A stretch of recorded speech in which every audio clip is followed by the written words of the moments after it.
جو مشہور فرشتے کون سے ہیں اور ان کے تعلق سے ان کے کام کیا ہے، وہ کیا کرتے ہیں، اللہ رب العزت نے کن کاموں پہ ان کو معمور کیا ہے۔ یہ بات ہم نے دیکھی تھی کہ فرشتے اللہ رب العزت کے ایک نوری مخلوق ہے۔ اللہ رب العزت نے ان کو نور سے پیدا کیا، انسانوں کو خاک سے پیدا کیا، مٹی سے پیدا کیا، اور جنوں کو آنکھ سے پیدا کیا۔ تو بہرحال یہ برگزیدہ بندے ہوتے اللہ رب العزت کے، نافرمانی کا جذبہ ان کے اندر ذرہ برابر بھی نہیں ہوتا ہے۔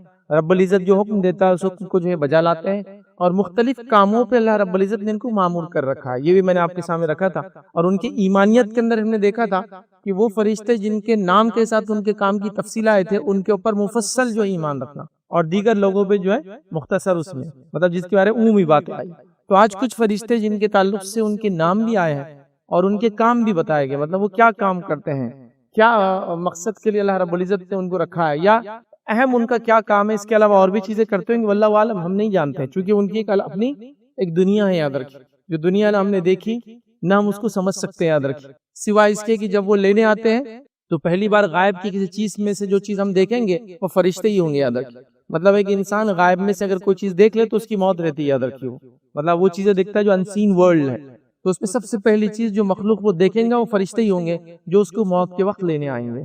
تو یہاں سے وہ پھر سلسلہ چالو ہوگا، مختلف فرشتوں سے ملاقاتیں ہوں گی جو لینے آئیں گے، ملک الموت، اور اس کے بعد منکر نکیر، اس کے بعد آسمانوں پہ لے جایا جائیں گا تو وہاں کے فرشتے، نیکوکار ہوں گا تو ویلکم ہوں گا، بدکار ہوں گا تو نیچے پھینک دیا جائیں گا۔ پھر اس کے بعد جنت کے فرشتوں سے پالا پڑے گا یا جہنم کے فرشتوں سے پالا پڑنے والا ہے۔ تو گویا ایک بار آنکھ بند ہوئی تو اس مخلوق سے انسان کا پالا پڑ جاتا ہے، اور زندگی میں بھی ان سے ہمارا رابطہ رہتا ہے، اور ہماری پیدائش سے پہلے بھی یہ کیا کیا کام کرتے ہیں ہم نے وہ ساری چیزیں بہرحال دیکھی تھی۔ تو آئیے بہت مختصر سے انداز میں کچھ فرشتے جن کے نام بھی آئے اور کچھ کے نام نہیں آئے، بس مطلب جس کو کہیں گے گروپ کا نام آیا اور ان کے یہ ورکنگ رہتی ہے، وہ چیزیں بتائے گی، بہت مختصر انداز میں آج آپ کے سامنے رکھنے کی کوشش کروں گا۔ بہت زیادہ فرشتوں کی تفصیلات ہمارے پاس آتی بھی نہیں ہے، چند کی آتی ہے، کل ملا لے تو ایک 15 سے 20 ہوتے ہیں، جس میں سے کچھ کے نام ہیں اور کچھ کی اقسام ہیں، جیسا جہنم کا عذاب دینے والے فرشتے اقسام قسم ہو گئی، ٹھیک ہے، لیکن کچھ کے نام کے ساتھ، جبرائیل علیہ السلام نام کے ساتھ ہے۔ تو ہم انشاءاللہ جن کے نام ہیں اور جن کے کچھ کام ہے وہ دیکھنے کی کوشش کریں گے۔ تو آئیے سب سے پہلے ہم جو جس شخصیت کو، جس فرشتے کو آپ کے سامنے میں رکھوں گا جن کے نام اور ان کے کام دیکھیں گے، وہ ہے جبرائیل علیہ السلام۔ جبرائیل علیہ السلام کو ہم سب سے پہلے کیوں رکھ رہے ہیں کہ اکثر علماء نے یہ کہا ہے کہ یہ فرشتوں کے سردار ہیں۔ اس کی کوئی دلیل تو نہیں ہے کہ بھائی یہ وجہ سے یہ اللہ کے رسول نے یہ الفاظ ادا کیے، لیکن جو باتیں ان کی فضیلت میں آتی ہیں، جن کے تعلق سے یہ باتیں آتی ہیں، اس سے پتہ لگتا ہے کہ یہ سردار ہیں۔ جیسے کہ وہ حدیث جس میں اللہ کے رسول صلی اللہ علیہ وسلم فرماتے ہیں جب اللہ کسی بندے سے محبت کرتا ہے تو جبرائیل کو بلا کر کہتا ہے میں اس سے محبت کرتا ہوں لہذا تم اس سے محبت کرو۔ جبرائیل آ کے فرشتوں سے کہتے ہیں چونکہ اللہ اس بندے سے محبت کرتا ہے میں اس سے محبت کرتا ہوں تم اس سے محبت کرو۔ تو اللہ نے اپنے بات کس کو بتایا؟ یہ بات جبرائیل کو بتایا، اسے پتہ چلا خاص انبیاء کے پاس یہی فرشتہ لے کر آتے ہیں۔ جنگ کے اندر مسلمانوں کی مدد کے لیے انبیاء کے ساتھ یہی فرشتے آتے ہیں، بلکہ یہ آتے ہیں ان کے ساتھ اور فرشتے آتے ہیں۔ شب قدر کے اندر جبرائیل علیہ السلام اور دیگر فرشتے ان کے ساتھ آتے ہیں، جس سے پتہ چلتا ہے کہ اسپیشل مقام ہے۔ قرآن میں بھی اللہ رب العزت نے جب وہ یہودیوں کے دشمنی کی بات کی تو کہا جو اللہ کا دشمن ہے اور رسولوں کا دشمن ہے اور جبرائیل کا دشمن ہے اور میکائیل کا دشمن ہے، یہاں بھی دیکھیے اللہ رسول، اس کے بعد سیدھا جبرائیل کا نام لیا، جو اس کا دشمن ہے اللہ بھی ان لوگوں کا دشمن ہے پھر، اور ایسے کافر سے اللہ محبت بھی نہیں کرتا۔ تو ہم نے دیکھا تھا فرشتوں سے دشمنی انسانوں کو کافر بنا دیتی ہے، تو یہ مخصوص ہے، یاد رکھیں۔ تو کوئی پوچھیں گا الفاظ کہاں ہیں، حدیث میں قرآن میں تو نہیں ہے، لیکن جو باتیں آ رہی ان کے تعلق سے بتاتی ہے کہ یہ فرشتوں کے سردار ہے اور یہ سب سے طاقتور فرشتوں میں سے ایک فرشتے ہیں، یاد رکھیں، جن کے تعلق سے روایت میں آتا ہے ان کو 600 پر ہے، 600 ونگز ہے۔ فرشتوں کو 2 4 ایسے پر ہوتے ہیں قرآن نے کہا، لیکن ان کو 600 اور ایسے پر ہے کہ جس کو اللہ کے رسول صلی اللہ علیہ وسلم فرماتے ہیں جب میں نے ان کو دیکھا تو ان پروں میں سے موتی اور ہیرے نیچے گر رہے تھے۔ تو بہرحال ایک بہت برگزیدہ فرشتے ہیں اور ایک طرح سے فرشتوں کے سردار ہیں، انبیاء کے پاس وہی لے کے آتے، یاد رکھیے، اور بہت سارے کام بہرحال ان کو ہے، لیکن ان کے مین کام یہ کہ انبیاء کی مدد اور نصرت کرنا، وہی بھی لے کر آتے ہیں اور ضرورت پڑنے پہ ان کی مدد بھی کرتے ہیں، جیسا کہ ہمیں ہمارا دین سکھانے یہ کئی بار آئے۔ وہ حدیث کو یاد کیجئے، اس میں اللہ کے رسول صلی اللہ علیہ وسلم نے ایمان، اسلام اور احسان کے بارے میں بتایا تھا، اور پھر کہا کہ جبرائیل تھے جو تمہیں تمہارا دین سکھانے آئے تھے۔ تو یہ مطلب وہی غیر مکتوب بھی لے کر آتے ہیں، مطلب وہ وہی جس کی تلاوت ہوتی ہے قرآن ہے اور جس کی تلاوت نہیں ہوتی حدیث ہے، تو وہ بھی لے کر آتے ہیں۔ تو آپ یہ بھی لے کر آتے ہیں اور مسلمانوں کو ان کا دین سکھانے، تو اللہ رب العزت نے ان کو مخصوص طور سے وہی لانے کے لیے بھیجا ہے۔ اور یہ یاد رکھیے جو ہے انبیاء کی مدد اور نصرت کے لیے آتے ہیں، جنگ اور جہاد کے اندر بھی نازل ہوتے ہیں، اور وغیرہ وغیرہ ان کے اور بھی مختلف جو ہے کام ہے، یاد رکھیں، ٹھیک ہے۔ تو لہٰذا یہ جو ہے خاص فرشتے. اب جن 4 فرشتوں کے تعلق سے جو مشہور ہے یاد رکھیے، وہ مشہور فرشتے یاد رکھیے 4 جو کہے جاتے ہیں، ان کی تفصیلات بھی تھوڑی تھوڑی آگے آئیں گی. اس میں ہے جبرائیل علیہ السلام، اس کے بعد میکائیل، اسرافیل، اور ایک نام اسرائیل لیا جاتا ہے، لیکن یہ نام کہیں بھی قرآن و سنت سے ثابت نہیں ہے. لیکن انہی کے تعلق سے علماء لکھتے ہیں یہ اسرائیل نہیں ہے، ان کا نام ملک الموت ہے. چونکہ اسرائیل کے بارے میں بھی یہی کہا جاتا ہے کہ وہ موت کے فرشتے ہیں، لیکن یہ بات قرآن و سنت میں اٹیسٹیفائڈ نہیں ہے کہ اللہ کے رسول یا قرآن نے کہا کہ اسرائیل موت کے لیے آتے ہیں. ملک الموت کا لفظ تو ہے، قرآن میں بھی ہے، سنت میں بھی ہے، تو لہٰذا وہ اسرائیل نہیں ہے، ملک الموت آپ کہیے، وہ زیادہ بہتر ہے. لیکن اگر کوئی کہہ دیتا ہے تو علماء نے کہا اس میں بھی کوئی مسئلہ نہیں ہے، کیونکہ بہت سارے اہل علم نے یہ نام سے بھی پکارا ہے، لیکن یہ کہا جاتا ہے کہ ملک الموت کا یہ نام ہے. تو یہ 4 برگزیدہ عظیم فرشتے ہیں. اب یہ جبرائیل، میکائیل، اسرافیل، یہ جو نام ہے یاد رکھیے، علماء نے لکھا ہے کہ یہ عبرانی نام ہے، شاید عبرانی نام ہے، چونکہ ایل کا معنی عبرانی میں اللہ کو کہتے ہیں، الہ کو کہتے ہیں، رب کو کہتے ہیں یاد رکھیے، جس کو ہم اللہ عربی میں کہتے ہیں وہ ایل کہتے ہیں یاد رکھیے. ایل سے الہم بھی آتا ہے، ٹھیک ہے. تو بہرحال اس سے لفظ آتا ہے. اور جبر اور میک اور جو ہے فیل جو ہے، یہ جو اسرافیل جو اس کے اندر ہے جو ہے، یہ وہ کہتے ہیں کہ یہ عبد کے معنی میں آتا ہے. تو اللہ ایل کا معنی ہوا اور یہ عبد ہوا یاد رکھیں. کچھ علماء نے لکھا نہیں، جبرائیل کا خاص معنی ہے عبداللہ، اور میکائیل کا معنی ہے عبید اللہ. عربی کے اندر عبد مطلب عبید، یا اس کو چھوٹے کو ایک طریقہ ہوتا ہے ایسا، اسد مطلب بڑا شیر، اسید وہ بڑے سے چھوٹا شیر. تو عبد بندہ اللہ کا، عبید چھوٹا بندہ اللہ کا، ٹھیک. تو کہتے ہیں عبداللہ، عبید اللہ. اور جو ہے اسرافیل ہے یہ عبد الرحمن ہے. یہ علامہ قرطبی نے اپنی تفسیر کے اندر یہ جو قول ابن عباس رضی اللہ عنہ سے نقل کیا. بہرحال تو جو بھی معنی ہے یہ سب اللہ کے بندے ہیں، ٹھیک ہے. عبداللہ، عبد الرحمن، یہ جو بھی بہرحال ان کے نام ہیں، لیکن جبرائیل، اسرافیل، میکائیل اور ملک الموت، یہ 4 بڑے اہم فرشتے یاد رکھے. جس میں جبرائیل علیہ السلام کا مقام تو میں نے آپ کے سامنے رکھ دیا. یہ بڑا مقام ہے کہ اللہ نے یہ کہہ دیا جو جبرائیل اور میکائیل کا دشمن ہے، اللہ رب العزت بھی اس شخص سے دشمنی رکھتا اور اللہ سے کافروں سے محبت نہیں کرتا. پچھلی بار یہ ساری تفصیلات بہرحال ہم نے دیکھی تھی، یاد رکھیں. اسی کے ساتھ ساتھ یاد رکھیں جبرائیل علیہ السلام یاد رکھیں یہ وحی لانے کا ایک مخصوص ان کا کام ہے، یاد رکھیں. اور اس کے ساتھ ساتھ عذابات بھی لاتے ہیں. وہ جو آیت نازل ہوئی تھی کہ اللہ دشمنی رکھتا یہودیوں سے یا ان لوگوں سے جو دشمنی رکھتے اللہ رسول و جبرائیل اور میکائیل سے، اس کا شان نزول یہ تھا اس آیت کا کہ یہودیوں نے جب اللہ کے رسول صلی اللہ علیہ وسلم کو دعوت دی تو کہا کہ آپ پر وحی کون لاتا ہے؟ تو کہا ہم پہ وہی جبرائیل لاتے ہیں. تو کہا نہیں، جبرائیل لاتے ہیں تو ہم نہیں مانیں گے، اس لیے کہ تو وہ فرشتہ جو ہم پہ عذاب لاتا ہے اور جنگوں کے اندر جو ہے، جنگ اور جدال کے اندر آتا ہے، ہم پہ عذابات لاتا ہے. اگر آپ جو ہے جبرائیل کی جگہ ہمیں جو ہے دوسرے فرشتے کا نام جو میکائیل کہہ دیتے ہیں تو شاید ہم ایمان لاتے، اس لیے کہ میکائیل رحمت لاتے ہیں. میکائیل نباتات وغیرہ کی ذمہ دار یاد رکھے اور رحمت لے کر آتے ہیں. تو کہا شاید ہم آپ کی بات کو مان لیتے، لیکن جبرائیل چونکہ آپ پہ وحی لاتے ہیں ہم یہ بات کو نہیں مانیں گے. تو اللہ نے یہ آیت نازل کی تھی. اس سے پتہ چلتا ہے یہ ان کا خاص کام ہے وحی لانا، اور لوگوں کو سزائیں جب دی جاتی ہے اللہ کی طرف سے تو آ کر ہی جنگ و جدال میں شامل ہوتے، عذابات لوگوں کے اوپر لے کر آتے جب قومیں ایمان نہیں لاتے انبیاء پہ یا ان کے خلاف کام کرتے ہیں. بہرحال اور بھی بڑے فضائل جبرائیل علیہ السلام کی، ہم اپنی بات کو نہیں ختم کریں گے. دوسرے فرشتے یاد رکھیں میکائیل علیہ السلام. میکائیل علیہ السلام بھی یاد رکھے فرشتے ہیں جن کے تعلق سے ہم نے یہ دیکھا تھا، اور جو روایت میں نے بھی تھوڑی دیر پہلے نقل کی جس میں یہودیوں نے یہ کہا کہ جبرائیل لاتے ہیں تو ایمان نہیں لائیں گے، اگر میکائیل آپ کہتے تو ہم لا لیتے، اس لیے کہ وہ رحمت لے کر آتے ہیں. تو ان کے کاموں میں سے ایک اہم کام یاد رکھے جو علماء لکھتے ہیں وہ یہ ہے کہ یہ جو ہے ذمہ دار ہے بارش کے، نباتات کے، اور رحمت لے کے آتے ہیں اللہ رب العزت کی. چونکہ بارش ہوتی ہے، نباتات آتے ہیں تو انسانیت کو نفع ہوتا ہے اور فائدہ ہوتا ہے. تو یہ ان کے کاموں میں سے ایک کام ہے. اس کے علاوہ بھی وہ کیا کام کرتے ہیں واللہ عالم، اس کی تفصیلات ہم کو نہیں ملتی یاد رکھیں، ٹھیک ہے. تو یہ مختصر سے جو ہے ان کے تعلق سے یاد. اور اللہ رب العزت نے جبرائیل علیہ السلام کے ساتھ ان کا 2 سے 3 مرتبہ نام قرآن نے بعد میں لیا کہ جبرائیل اور میکائیل، جبرائیل اور میکائیل یاد رکھیں. اسرافیل اور دیگر کا نام یاد رکھیں. ان کے سور کے تعلق سے تفصیلات آتی، نام نہیں آتا قرآن میں، حدیث میں آتا ہے. ٹھیک. اب آئیے آگے تیسرے فرشتے یاد رکھیں اسرافیل علیہ السلام. یہ بھی اللہ کے فرشتے ہیں اور ان کا ایک خاص کام ہے جس پر یہ مامور ہے، اور یہ 2 سور پھونکنے والے ہیں. پہلا سور پھونکیں گے انسانیت ختم ہو جائیں گی، کائنات ختم ہو جائیں گی. دوسرا سور پھونکیں گے لوگ پھر سے وجود میں آ جائیں گے اور حساب کتاب کی طرف لے کر جائے جائیں گے. جس کے تعلق سے ہمیں جو باتیں ملتی ہو یہ ہے جو حدیث کا مفہوم میں ملا کر پوری چیزیں رکھ رہا ہوں کہ اللہ کے رسول صلی اللہ علیہ وسلم فرماتے ہیں کہ اسرافیل کو اللہ رب العزت نے سور کے لیے رکھا ہے. سور کو ایک ایسی چیز ہے جیسا ایک کوئی سینگ ہوتا ہے نا گول گھما ہوا، ٹرمپٹ جس کو بولیں گے، کوئی چیز ایسی جو گھمی بھی ہوتی ہے اس کو بجایا جاتا ہے. ٹھیک ہے. تو وہ سور اللہ رب العزت نے ان کو دے رکھا ہے، اور وہ سور کے نزدیک اپنا جو ہے منہ لگائے ہوئے اور روایت میں آتا ہے کہ نگاہ اس طرح سے ہے، مطلب کان اور آنکھیں، مطلب ہوتا ہے نا جب آدمی آنکھ سے دیکھنا نہیں چاہتا تو کان سے سننا چاہتا ہے، تو کچھ روایت میں آتا ہے کہ کان کو اللہ کی طرف ہے، سر نیچے، اور کچھ میں آتا ہے کہ کان اوپر کی طرف ہے اور نگاہوں کو اس طرح سے اوپر دیکھ رہے ہیں، مطلب سر نیچے کر کے، تاکہ اللہ رب العزت جب اشارہ دیں گا یا بات کہیں گا وہ سور پھونک دیں گے، اور اسی کام پر وہ معمور ہے۔ سبحان اللہ، اللہ کے فرشتے دیکھیے کیسی عجیب و غریب مخلوق ہے کہ ایک کام پر معمور ہے، دنیا جب سے بنی تب سے کھڑے ہیں اور قیامت تک اسی کے لیے صرف کھڑے رہیں گے۔ اور اللہ کی یہ فرشتے ایسی مخلوق ہے، سجدہ کر رہا ہے تو جو بنا اس دن سے سجدہ، قیامت تک صرف سجدہ، جو رکوع میں جو بنا جب سے رکوع، قیامت تک رکوع، جو قیام میں کھڑا اللہ کے قیام، جو تسبیح کر رہا قیامت تک صرف تسبیح۔ یہ مخلوق اللہ کی نافرمانی نہیں کرتی، بڑی اسپیشل مخلوق ہے، یاد رکھیں ایک ہی کام پر معمور ہے، اور اس ڈیوٹی کے اندر آپ لگے ہوئے، یاد رکھیں پہلی بار سور پھونکیں گے سب ختم ہو جائے گا، اور یہ پہلا سور وہ شخص سنے گا، روایت میں آتا ہے جو اپنے اونٹ کے ہاؤس کو، پانی پلاتے ہیں نا اونٹوں کو، وہ ہاؤس کو سدھارتے ہوئے رہیں گا، وہ اس آواز کو سنیں گا، اور یہ سور جو ہے یہ ساؤنڈ ویو پیدا کرتا ہے۔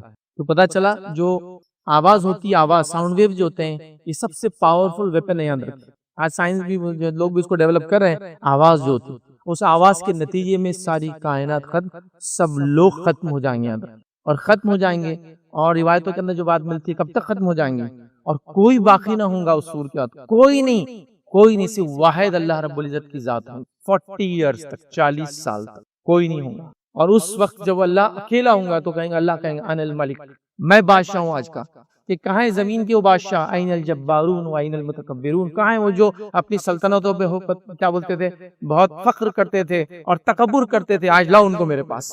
40 ایئرز تک کچھ نہیں ہوگا، اس کے بعد روایت میں آتا ہے جیسا مسٹ ہوتا ہے بارش سے پہلے وہ یا بعد میں، جس کو کیا بولیں گے، صبح صبح اوس گرتی ہے، ویسا پھر چیزیں گریں گی اور لوگ زمین سے اگنے لگیں گے جیسے سبزیاں اگتی ہے، ادرک، اس کے بعد پھر دوسری سور یہ پھونکیں گے، اور دوسرا سور پھونکنے کے بعد سب ہو جائیں گے زندہ، اس کے بعد روایت میں آتا فرشتے آئیں گے، سب کو جمع کریں گے اور محشر کے مقام پہ لے جائیں گے۔ ارض محشر وہ زمین ہے، شام کی زمین، سرزمین ہے شام، ارض محشر ہے، وہاں ہم جمع ہونے والے ہیں۔ اللہ اس زمین کو چٹیل کر دیں گا، ایسی کر دیں گا کہ پہلا آخری کو دیکھ سکتا ہے، آخری پہلے کو دیکھ سکتا ہے، پہلا آخری کو سن سکتا ہے، آخری پہلے کو سن سکتا ہے، اور سب وہاں جمع ہوں گے۔ شام سے مراد آج کے زمانے کا سیریا، جارڈن، پیلسٹائن، یہ 4-5 ملک مل کے لیبنان، یہ شام تھا اس زمانے کا، نبی کریم صلی اللہ علیہ وسلم کے زمانے میں، تو یہ یہاں جمع کر دی جائیں گے۔ تو یہ 2 بار سور پھونکیں گے، first time and second time, تو یہ ان کا کام ہے، بس اسی کام پر یہ معمور ہے۔ چوتھا فرشتہ جو ہم دیکھیں گے، جو کہ بڑے برگزیدہ فرشتوں میں سے ایک ہے، وہ ملک الموت ہے، یا ملک الموت عام زبان میں بولتے ہیں، لیکن وہ ملک ہے، یاد رکھیے فرشتہ ہے، تو ملک الموت جو ہے یاد رکھیے، یہ چوتھے فرشتے جن کو اسرائیل بھی بہرحال کہا گیا، لیکن کوئی بات ثابت نہیں ہے، لیکن یہ فرشتے یاد رکھیے، ان کے تعلق سے ہم سب جانتے ہیں، پیدائش سے پہلے تو بہرحال ہم کو کچھ یاد نہیں، اب جو چیز پہلی غائب کی ہم دیکھیں گے وہ یہ ہوں گے، یا ان کے ساتھ کا کوئی فرشتہ ہی ہوگا جس کو ہم دیکھیں گے۔ یہ لوگوں کی روحیں نکالنے آتے ہیں، نیک لوگوں کے لیے اچھی اچھی صورتوں اور شکلوں میں آتے ہیں، اور بھی فرشتے ساتھ لاتے ہیں، کبھی گروپس میں آتے ہیں، کبھی انڈیویجولی آتی ہے، کبھی یہ خود آتے ہیں، یہ کوئی اور بھی اپنی جگہ بھیجتے ہیں، یاد رکھیں، چونکہ روایتوں کے اندر بہت ساری بات آتی ہے موت کی، کبھی ان کے تعلق سے قرآن نے کہا کہ ملک الموت آتے ہیں، کبھی کہا کہ اللہ موت دیتا ہے، اور کبھی کہا کہ فرشتے لینے آتے ہیں، تو پتہ چلا یا تو ملک الموت آتے ہیں، ملک الموت اللہ کے حکم سے آتے ہیں، اور کبھی خود نہیں آ کے دوسروں کو بھیجتے ہیں، وہ آ کر لے کر روحوں کو چلے جاتے ہیں ادھر۔ تو یہ فرشتے ہیں، اور ان کے ساتھ اور بھی فرشتے ہوتے ہیں جو لوگوں کی روحیں جمع کرنے کے لیے رکھے گئے، یاد رکھیے، تو یہی سب سے پہلے آتے ہیں اور انسان انہی کو دیکھتا ہے۔ کچھ شواہد ایسے موجود ہیں جو لوگوں کے بارے میں موت سے پہلے جب وہ نزع میں چلے جاتے ہیں، اب وہ بچتے نہیں ہیں، تو آپ نے سنا ہوگا وہ سفید کپڑوں میں کوئی آ رہا ہے، فلائیں فلائیں، یہ ملک الموت یا ان کے ساتھ کے کوئی فرشتے ہی ہوتے ہیں، جس کو انسان دیکھ تو پاتا ہے لیکن ڈسکرائب نہیں کر سکتا، یاد رکھیے، تو کچھ نہ کچھ بولتے ہیں نا، بہت سے لوگ دیکھا ہوگا آپ، بہرحال تو یہ آتے ہیں اور لے جاتے ہیں۔ تو مطلب انسانوں کا پہلا پالا جب پڑے گا کسی مسلمان سے، چاہے وہ کوئی بھی انسان ہو، وہ یہی رہیں گے ملک الموت، جن سے پالا پڑے گا، اور وہ سمجھ جائیں گا کہ اب اس نے کیا کیا تھا زندگی میں، اب یہ آ گیا، اب کچھ ہونے والا نہیں، اچھا کیا تو ٹھیک ہے، ایمان والا تو خیر ہے، گناہ گار تھا تو بہرحال وہ پچھتائیں گا، اور کافر تھا تو پھر تو وہ سمجھ جائیں گا اب تو کچھ نہیں ہے، اب آ گئے ہم ان کے گرپ میں، اور یہ فرشتے ہیں، اور یاد رکھیے غائب انہی سے پہلے ہوگا، تو یہ ملک الموت ہے، یاد رکھیے، یہ موت کے لیے آتے ہیں۔ اسی طرح 5 فرشتے جن کا تذکرہ آتا ہے، یاد رکھیے قرآن میں نام کے ساتھ آتا ہے، وہ ہے ہاروت اور ماروت، بہت مشہور ہے، یاد رکھیے 2 فرشتے، اس اعتبار سے کہ ہر بچہ کہیں نہ کہیں سٹوریز میں، قصص میں، عربی وغیرہ مکتب جاتے ہیں تو یہ سنتا ہے، بٹ بہت ساری غلط فہمیاں اور غلط باتیں ان کے تعلق سے آج ہی مشہور ہے۔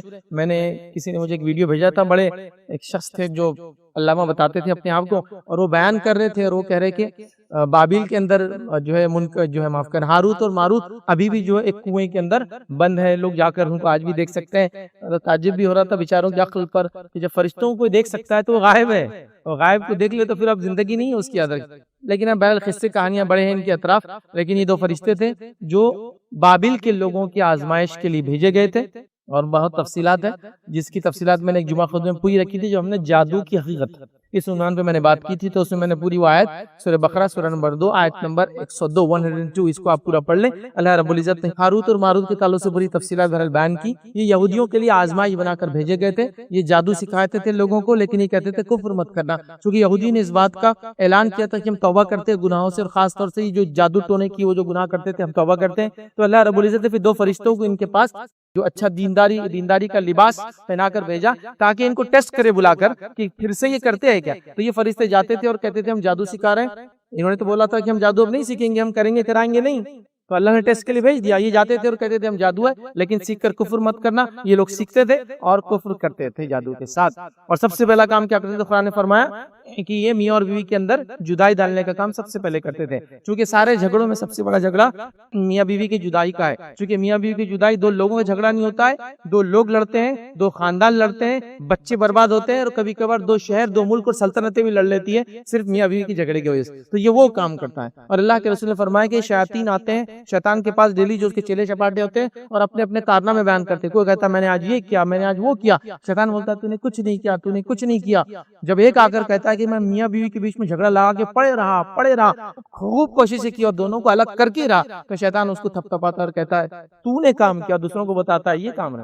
یہ جھگڑا لگانا اس کا سب سے پہلا کام، اس لیے آپ دیکھیں ذرا سی بات پر میاں بیوی کی نوک جھوک ہو جاتی ہے، بھائی لڑ لیں گے، خود بھی نکالیں گے تو مل جاتے، یہ میاں بیوی کے جھگڑے ایک نیا ہی شکل لیتے ہیں۔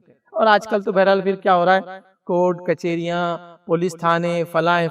اب عمرے کو نہیں جا کے بھی 30-40 دن آدمی غائب رہتا ہے، پھر پوچھے کوئی کہاں تھے تو بھائی عمرہ چلے گا، عمرہ نہیں گئے، دوسرے جگہ سے تھوڑا سا ہوا کھا کر آ گئے، چونکہ اب کیس ہو گیا، نان اویلیبل رہتا، پھر فلاں پھر یہ بڑے پروسیس سے بہرحال جو بھی بہرحال تو ایک وہ ہے، تو یہ کام کرتے تھے یہ لوگ۔ تو یہ ٹیسٹ ہے، تو کوئی بولیں گا جادو تو اللہ نے سکھایا، نہیں، انہوں نے توبہ کی تھی جادو سے، اللہ نے ٹیسٹ بنا کے بھیجا کہ اب پھر سے سیکھتے ہیں کیا، اور وہ فیل رہے اس میں۔ تو یہ بابل میں دو فرشتے آئے تھے، ہاروت اور ماروت، اللہ نے نام کے ساتھ لیے، دیگر کوئی کیفیات ان کی ہم کو نہیں پتا۔ اور یہ ساری باتیں جو لوگ بیان کر رہے ہیں کہ وہاں زندہ ہے، یہ کنویں میں، ایک صاحب نے تو یہاں تک بیان کیا، میں نے وہ سنا اور دیکھا بھی کہ بولے وہ ان کو اللہ نے سزا دیا کہ آ کے کیوں سکھایا تھا، اللہ نے نہیں بولا تھا بولے، اور ان کو الٹا لٹکا دیا۔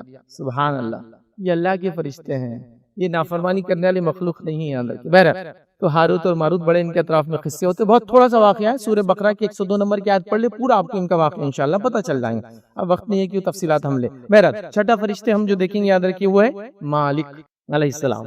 مالک کون ہے یاد رکھیے، یہ جہنم کے داروغہ ہے، اور نبی اکرم صلی اللہ علیہ وسلم نے معراج کے سفر میں ان کو دیکھا، اور یہ جہنم کو دہکا رہے تھے جب اللہ کے رسول نے دیکھا، اور آپ صلی اللہ علیہ وسلم نے فرمایا یہ ہنستے نہ تھے، ان کے چہرے پر ہنسی نہیں تھی۔ اور اللہ کے رسول نے جب ان کو دیکھا تو جبرائیل علیہ السلام سے پوچھا کہ جبرائیل یہ کون ہے، تو کہا اللہ کے رسول یہ مالک ہے، اور یہ جہنم کے داروغہ یاد رکھیں۔ تو مالک جہنم کے داروغہ یا اس کے سمجھو سردار ہوں گے، کیونکہ جہنم کے اوپر جو فرشتے ہیں اپوائنٹڈ ہے جو لوگوں کو عذاب دیں گے، وہ کتنے ہیں؟ 19 ہے یاد رکھیں، کتنے ہیں؟ 19 ہے یاد رکھیں۔ قرآن کی وہ آیت آپ نے پڑھی ہوں گی کہ یہودیوں نے کہا کہ یہ تو ہم لڑ لیں گے ان سے، مشرکین نے بھی ایک بار واقعہ ہوا تھا، مشرکین میں سے ابو جہل نے شاید یہ کہا کہ بھائی جہنم میں کچھ فرشتے ہیں، تم میں سے ہم میں سے 10 ایک فرشتے کو سنبھال لیں گے نا؟ تو ان میں ایک پہلوان کا نام بھول گیا بہرحال میں، وہ ایمان بھی نہیں لایا بعد میں۔ دو لوگ تھے عرب کے جو مشہور پہلوان تھے، ایک یہ تھا جس نے ایمان نہیں لایا، اور ایک دوسرے تھے رکانہ بن عبد یزید رضی اللہ عنہ، ایمان لائے تھے۔ تو یہ دوسرے پہلے پہلوان نے کیا کہا کہ تم کیا کرو، صرف 2 کو سنبھال لو، باقی 17 کو میں دیکھ لوں گا۔ تو اللہ رب العزت نے 19 کی بہرحال وہ آیت نازل کی تھی جو اپوائنٹڈ ہوتا، 19 ہے، تو میں بھی یہ ان کے لیڈر ہے، 19 کے یہ ایک ہے، اب اللہ عالم یہ الگ ہے، 19 الگ ہے، بہرحال جو بھی ہے، لیکن یہ جہنم کے داروغہ ہے، ذمہ دار ہے، کسٹوڈین ہے جس کو ہم کہہ سکتے ہیں، سنبھالنے والے جس کو بولتے ہیں۔ تو بہرحال یہ جہنم کو دہکا رہے تھے، اللہ کے رسول نے دیکھا، ان کے چہرے پہ مسکراہٹ نہیں تھی یاد رکھیں، کیونکہ ان کا کام سخت کام ہے، اور یہ جس کو اللہ حکم دے تو اٹھا کے پھینک دیں گے، نسل، رنگت، مقام، مرتبہ، خاندان، ان کو کوئی فرق نہیں پڑتا، اٹھانا ہے اور پھینکنا ہے لوگوں کو، مختلف لوگوں کو مختلف قسم کے غلطیوں پر مختلف قسم کے عذاب دیتے ہیں، جس میں سب سے دردناک یا ذلیل کرنے والا عذاب یہ ہوگا کہ لوگوں کو ان کے پیشانی کے بالوں سے پکڑا جائے گا اور ناک کے بل رگڑتے اندر پھینکیں گے، یہ ان کافروں کو جنہوں نے انبیاء کو دیکھا اور پھر بھی ایمان نہیں لائے۔ ناک کو عزت اور مقام سمجھا جاتا ہے نا، اس کو رگڑتے ہوئے پھینکا جائے گا، منہ کے بل گھسیٹتے ہوئے اور سروں کے بالوں کو پکڑ کے یاد رکھے ذلیل کرنے کے لیے ایسا کیا جائے گا، اس کو دھکا دیا جائے گا.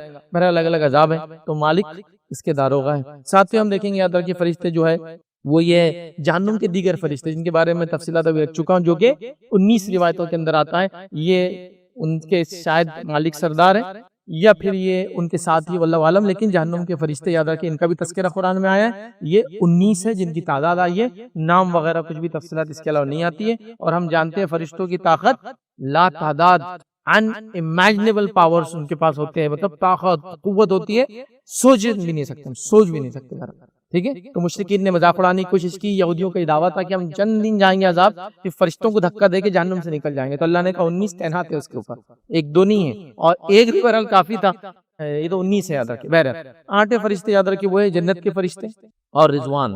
جنت کے فرشتوں کے تعلق سے یا جنت کے داروغہ یا اس کے سنبھالنے والے فرشتے کے تعلق سے نام روایتوں میں آتا ہے رضوان آتا ہے یاد رکھے. اور بھی فرشتے جو جنت کو سنبھالتے ہیں. روایتوں کے اندر آتا ہے کہ جب مومن جنت میں جائیں گے تو یہ فرشتے ویلکم پہ کھڑے ہوں گے یاد رکھیں، اور سلامتی کی دعائیں دیں گے یاد رکھیں، سلامتی ہو تم پر، چونکہ الٹیمیٹ ڈیسٹینیشن پہ تم پہنچ گئے ہو، تو یہ دعائیں دیں گے سلامتی کی، یاد دلائیں گے پچھلی چیزیں کبھی کبھار، تاکہ انسان شکر گزار بنے.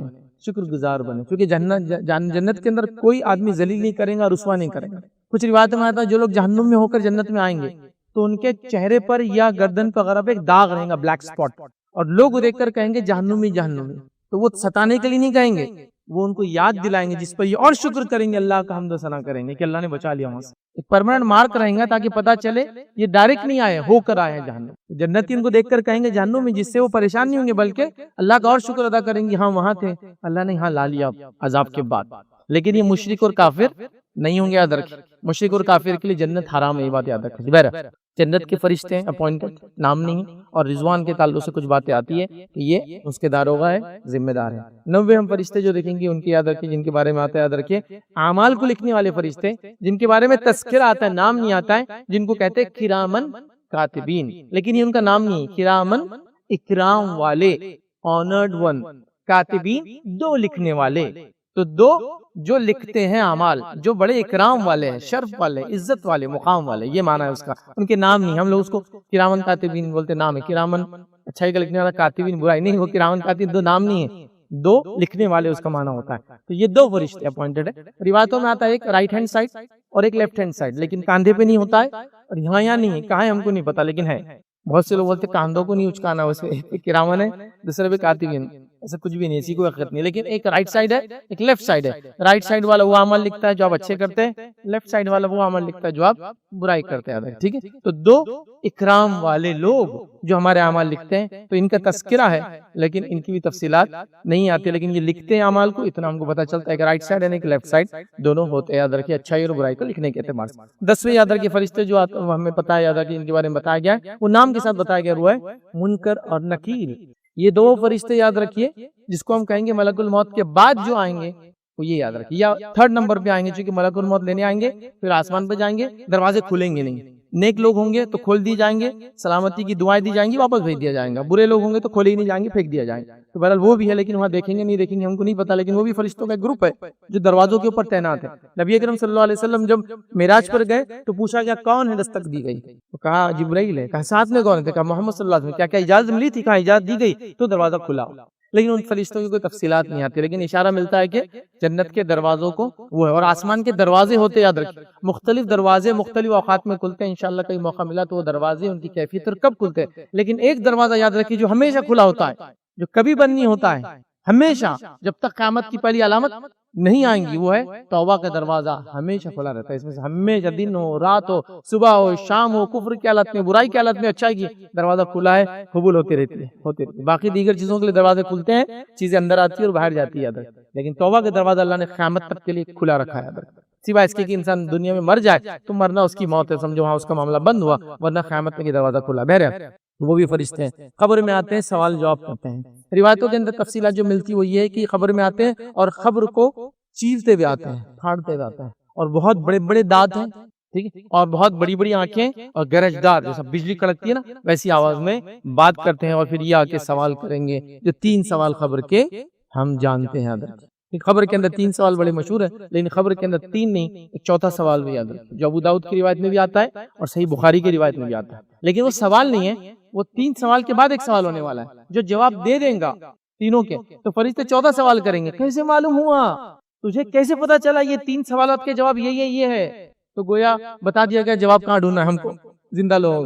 تو وہ مردہ جس نے تینوں کے جواب صحیح دیے ہوں گے تو وہ کیا کہیں گا، میں نے قرآن پڑھا تھا، میں اس پہ ایمان لایا تھا، میں نے اس کی تصدیق کیا تھا، نتیجتاً مجھے تینوں سوالات کے جواب آ گئے۔ تو یہ چوتھا سوال یہ سمجھ رہے ہیں، تو بس پھر اس کے کیا، اس نے قرآن پڑھا نہ ایمان لایا، تو بہرحال پتہ چلا قرآن وہ کتاب ہے جس سے خبر کے تینوں سوال کے ہم جواب دے سکتے۔ بہرحال تو یہ سوال و جواب کرنے آنے والے ہیں۔ دنیا کے اندر تو بچے اسٹوڈنٹس کو میں نے دیکھا وائوا میں ٹیچر سے ڈر جاتے ہیں، پسینے چھوٹ جاتے ہیں، ڈائریا لگ جاتا ہے، ٹوائلٹ کو جانا پڑتا ہے۔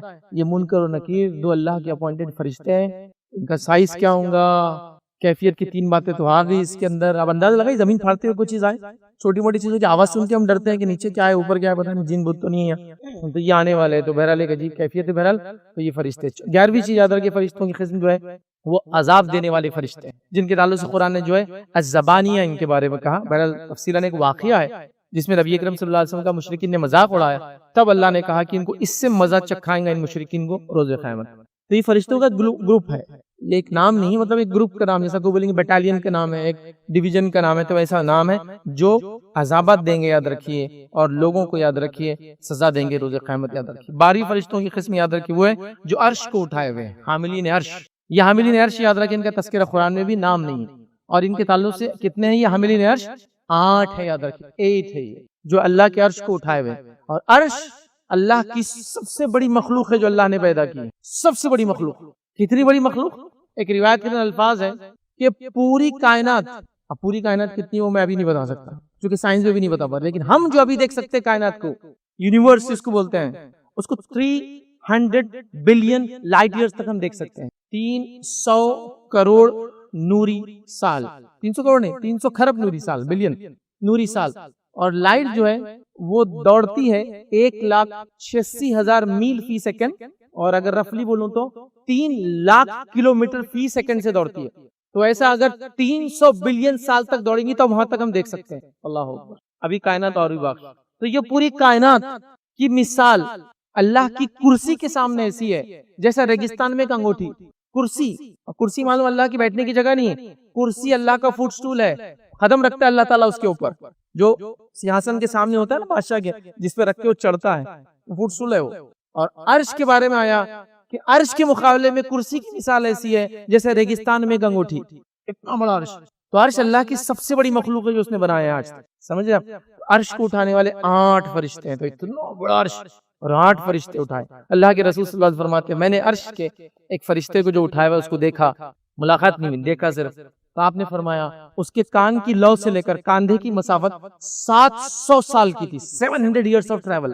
کس کا ٹریول وہ نہیں بیان کیا، اگر اس زمانے کے اعتبار سے سب سے تیز گھوڑا ہو سکتا ہے، اس زمانے میں گھوڑے سب سے تیز چیز تھی، گاڑیاں وغیرہ نہیں تھی، تو اگر گھوڑے کی بھی لے لیں آپ، 700 ایئرس جب گھوڑا بھاگتے رہیں گا وہ یہاں سے یہاں تک خالی وہ کاندھے کی مسافت طے کریں گا۔ اب یہ باقی ہے، خالی ایک اشارتاً بولتے ہیں نا، کان سے لے کر کاندھا، وہ کاندھا پھر دوسرا کاندھا، گردن، اور کیا لینتھ ہے، سبحان اللہ۔ تو یہ بہت بڑی مخلوق ہے اللہ کی فرشتے، یہ اللہ کے عرش کو اٹھائے ہوئے ہیں اور اللہ کے سب سے قریب ہے، اور ان کے کاموں میں سے بڑا کام کیا معلوم، یہ مومنوں کے لیے استغفار کرتے اللہ کے پاس، چونکہ سب سے نزدیک۔ اب دیکھیں ان کا استغفار ہمارے لیے بہت ویلیوبل ہے کہ اگر یہ ہمارے نام سے کرے کہ اللہ اس کو معاف کر دے، اس کو بخش کر دے، مومنوں کو بخش دے، تو بڑا ویلیوبل یاد رکھیے۔ تو یہ استغفار کرتے، ان کے کاموں میں سے ایک کام یہ عرش کو اٹھائے ہوئے اور استغفار کرتے ہیں مومنوں کے تعلق سے۔ قرآن میں بہرحال مخصوص آیت اس کے تعلق سے آپ دیکھیں۔ 13واں یاد رکھیے رحمت کے فرشتے، جن کے تعلق سے پوری تفصیلات ہم نے پچھلی بار دیکھی۔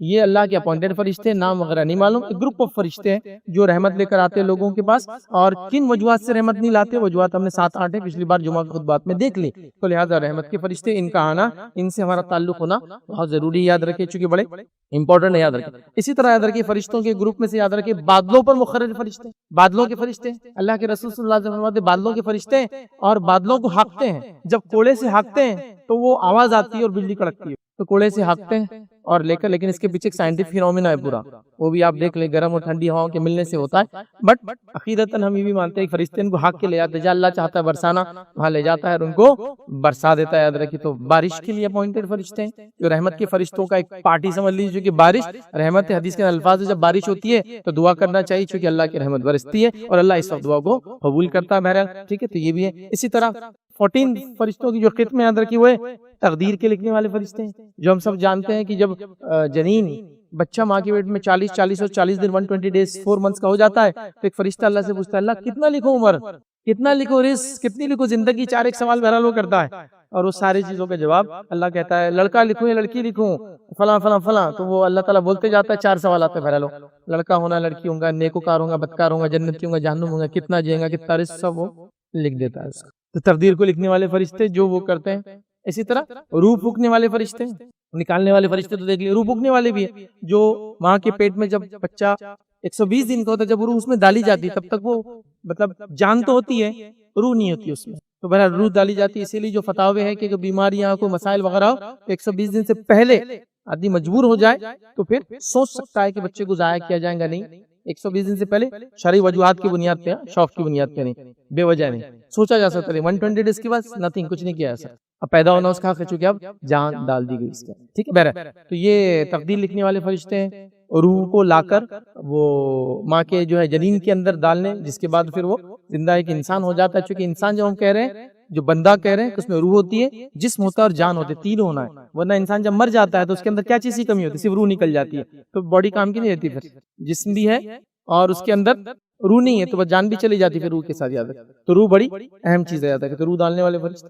اسی طرح ملک الجبال، پہاڑوں کے فرشتے، جو نبی اکرم صلی اللہ علیہ وسلم کی وہ روایت ہے جس میں آپ طائف گئے اور طائف میں لوگوں نے آپ کو تکلیف دی، اذیت دی، مارا، تو جبرائیل علیہ السلام آئے اور کہا میرے ساتھ ملک الجبال ہے، پہاڑوں کے فرشتے ہیں، اگر آپ حکم دے تو یہ دونوں پہاڑوں کے بیچ میں بستی کو ختم کر دیں گے. نبی اکرم صلی اللہ علیہ وسلم نے کہا نہیں، یہ ایمان نہیں لائے تو کیا ہوا، ان کی نسلیں ایمان لائیں گی. اور آپ نے بہرحال اجازت نہیں دی، کہا میں رحمت بنا کر بھیجا گا، زحمت نہیں. اور ہم سب جانتے ہیں طائف والوں نے ایمان لانے کے بعد اسلام کے لیے بہت کچھ کیا نبی اکرم صلی اللہ علیہ وسلم کی زندگی میں، اور اس کے بعد یہ آخری میں ایمان لائے بہرحال، لیکن لا ایمان. تو دیکھیں نبی اکرم صلی اللہ علیہ وسلم تو یہاں آئے تھے پہاڑوں کے فرشتے، یاد رکھیں جنہوں نے یہ کیا. تو بہرحال یہ چند فرشتوں کے تعلق سے میں سمجھتا ہوں 15 16 17 یا 18 رفلی، چونکہ ہو سکتا کچھ فرشتے جو تقدیر لکھتا وہی شاید روح لا کر ڈالتا، واللہ عالم، تو اس کو میں نے الگ سے نمبر نہیں دیا. لیکن 15 ایک قسم کے فرشتے یا ناموں کے ساتھ میں نے آپ کے سامنے رکھے تاکہ کچھ باتیں جو فرشتوں کے ساتھ تھی، جو بیک گراؤنڈ ہم لے رہے تھے، وہ مل جائے انشاءاللہ. اللہ نے موقع دیا تو اگلی بار ہم کوشش کریں گے فرشتے کن اعمال کی وجہ سے ہمارے قریب آتے ہیں اور کن اعمال کی وجہ سے ہم سے دور چلے جاتے ہیں. چونکہ اللہ کی بڑی اہم مخلوق ہے اور صرف اللہ کے حکم سے کسی کے پاس آتی ہے اور اللہ کے حکم سے کسی کے پاس سے دور ہوتی ہے. تو اگر یہ آ جائے مطلب اللہ راضی ہے، اور اگر یہ چلے جائے تو اللہ ناراض ہے. اس کا مطلب یہ جو لوگ جمعہ میں آئے ان کو حقیر سمجھے یا ان کی تذلیل کرے، بلکہ اس کا مقصد یہ تھا کہ ہم نے اگر جانتے بوجھتے یا غیر شعوری طور سے اگر یہ کام کیا ہو تو ہم ان کاموں کو چھوڑ دیں. چونکہ ایک عمومی طور سے یہ بات میں نے دیکھی ہے، اور وہ یہ ہے کہ لوگ یہ سمجھتے ہیں، اور یہ بات ہم نے شروع میں بھی دیکھی تھی، کہ اگر کسی حرام چیز کے بارے میں ہم کو علم نہ ہو تو اللہ تعالیٰ اس معاملے کو ہمارے لیے معاف کر دیں گا. تو لہٰذا وہ حرام چیزوں کو سننا بھی نہیں چاہتے، اس لیے کہ سنیں گے تو پھر معلوم ہو جائیں گے تو عمل کرنا پڑے گا اور ہم گناہ گار ہو جائیں گے. لیکن جب تک معلوم نہیں ہوگا تو ہم گناہ گار نہیں رہیں گے. چھوٹا سا واقعہ سناتا ہوں. ایک مرتبہ ایک جگہ ہم درس لینے جاتے تھے، بہت ابتدائی دور کی بات ہے. تو وہاں جب درس لینے گئے تو ایک صاحب تھے جن کے گھر میں درس ہوتا تھا، تو ان کی والد درس میں نہیں آتے تھے. تو ایک مرتبہ بچوں کو بولنے لگے کہ دیکھو میں جو تمہارے فیض صاحب آتے ہیں نا، وہ بہت باریک باریک پیستے چیزوں کو، اس لیے میں ان کے درس میں نہیں آتا. کیوں؟ بولے اس کی وجہ دیکھو سن لو. بولے اب میں آپ کو بتا دے رہا ہوں، سن لو. میں آتا نہیں تو میں سنتا نہیں، میں سنتا نہیں تو میری پکڑ نہیں ہے. اب تم لوگ جاتے تو تم سنتے تو تمہاری پکڑ ہے. تو لہٰذا اب تم دیکھ لو تمہارا کیا معاملہ ہونے والا ہے. تو گویا ان کا یہ ایک بلیف تھی، سوچ تھی یا فکر تھی کہ اگر حرام چیزوں کو سنے نہیں تو عمل نہیں بھی کرے تو پوچھ نہیں ہوں گے. جیسا کہ اگر مجھے نہیں پتا کہ جوا کھیلنا حرام ہے تو میں کھیل سکتا ہوں، اگر مجھے نہیں پتا کہ سود لینا حرام ہے تو میں سود لے سکتا ہوں. تو ان کی یہ سوچ تھی کہ اگر ہمیں کسی چیز کا علم نہ ہو تو وہ کام اگر کر لے تو جائز ہے. تو بولنے لگے بچوں کو کہ باریک باریک پیستے ہو، تو اگر آپ جاتے تو آپ کو دیکھو مسائل معلوم ہو رہے مطلب آپ کی پوچھنے والی. تو یہ تھاٹ پروسیس، یہ سوچ بالکل غلط ہے. آپ بتائیے اگر ایک شخص ہو جس کو حق معلوم، مطلب جس کے پاس تک توحید کی دعوت پہنچی ہو، ٹھیک ہے ہم سیدھے نہیں پہنچا پائے لیکن پہنچی ہو، تو کیا اللہ کے سامنے نہیں بول سکتا کہ میرے سامنے؟ اللہ کا کام ہے کہ اس کو بتائے توحید کیا تھی، حق کیا تھی. ورنہ جیسا اگر ہم یہ سوچے کہ مجھے حرام نہیں معلوم تھا تو میں عمل نہیں کر تو پوچھ نہیں ہوں گی، تو ایسے کئی لاکھوں کروڑ لوگ جو کہیں گے ہم تک مسلمانوں نے توحید کی پیغام نہیں پہنچا لہٰذا ہم کو پتہ نہیں تھا لہٰذا ہم جہنم میں نہیں جا سکتے. لیکن قیامت کے دن کوئی ایک بھی مشرک اور کافر یہ کہتے ہوئے قرآن کے اندر کوئی ذکر نہیں کہ اللہ پہ الزام لگائیں گے کہ ہم کو پتہ نہیں چلا تھا تیرے دین کے بارے میں، تو یہ اللہ کا ذمہ اللہ پہنچا دے گا. تو لہٰذا کبھی ہوتا ہے جب حرام کاموں کی بات کرتے ہیں تو لوگ سمجھتے ہیں ارے یار یہ تو ہم کو ٹارگٹ کیا جا رہا ہے، یار خامو خواہ گئے لیکچر میں نہیں آتے سیریز میں تو آج بچ جاتے تھے. نہیں، یہ تو اللہ کا فضل ہے کہ اللہ نے وہ چیزیں جن سے وہ سزا دیتا آخرت میں ہم کو بتا دی اللہ کے رسول صلی اللہ علیہ وسلم کے ذریعے، قرآن کے ذریعے، تاکہ ہم اس سے بچ جائے. ورنہ اگر آپ نہ معلوم ہونے کی شکل میں بھی یہ کریں گے تو پکڑ تو ہے، پکڑ سے چھوٹ نہیں. یاد رکھیے کوئی یہ سمجھے کہ مجھے حرام چیزیں معلوم نہیں تھی تو اللہ پکڑ نہیں کرے گا، یہ بالکل بے بنیاد عقیدہ ہے، یہ غلط بات ہے. کیونکہ جس شریعت کو ہم نے ماننے کا دعویٰ کیا اس کے قوانین جاننا ہی ہمارا حق ہے. جیسا کہ اگر میں کسی ملک میں جاتا ہوں اس کے ویزا اپنے پاسپورٹ پہ لگاتا ہوں تو میں اس چیز کو مانتا ہوں کہ اس ملک کے تمام قوانین میں مانوں گا. تو میرا کام ہے اب جاننا کہ اس ملک میں کیا لے جایا جا سکتا ہے اور کیا نہیں لے جایا جا سکتا. وہ ملک نہیں بتائیں گا آپ کا کام ہے، آپ آ رہے ہیں ہمارے ملک میں آپ جانو. تو جب میں نے لا الہ الا اللہ کہا تو صرف یہ لا الہ الا اللہ نہیں ہے، اس کے ساتھ جتنے کنڈیشن ہے سب کو میں نے مان لیا. مطلب جو اللہ نے حکم دیا حلال کا وہ میں مانوں گا، جو حرام قرار دیا میں اس کو حرام مانوں گا، جو کرنے کا حکم دیا کروں گا، جس سے روکا اس سے رکوں گا، اللہ کے رسول کی اطاعت کروں گا، ہمیشہ ایک اللہ کو مانوں گا. یہ سب بائی ڈیفالٹ وہ کنڈیشن میں آ جاتا ہے. تو اس بات کو آپ سمجھے. تو آئیے وہ حرام کام جو لباس کے معاملے ہم نے معمولی سمجھ لیا، چند باتیں اس کے بارے میں رکھوں گا.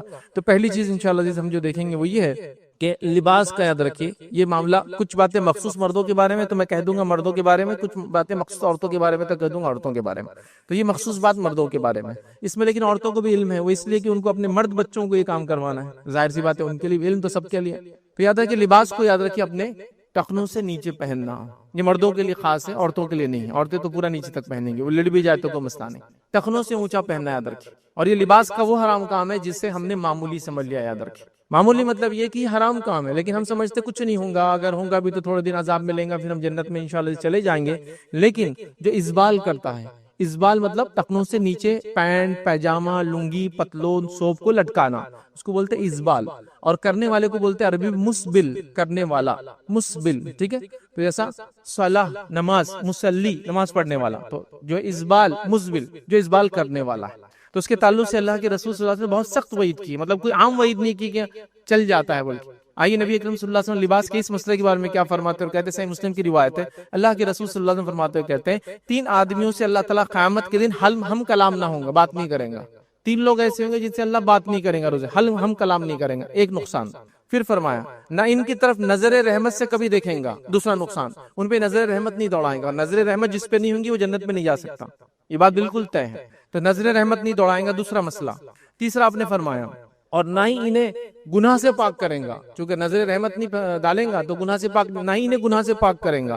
پھر آگے فرمایا پاک کریں گا بلکہ ان کے لیے دردناک عذاب ہوں گا.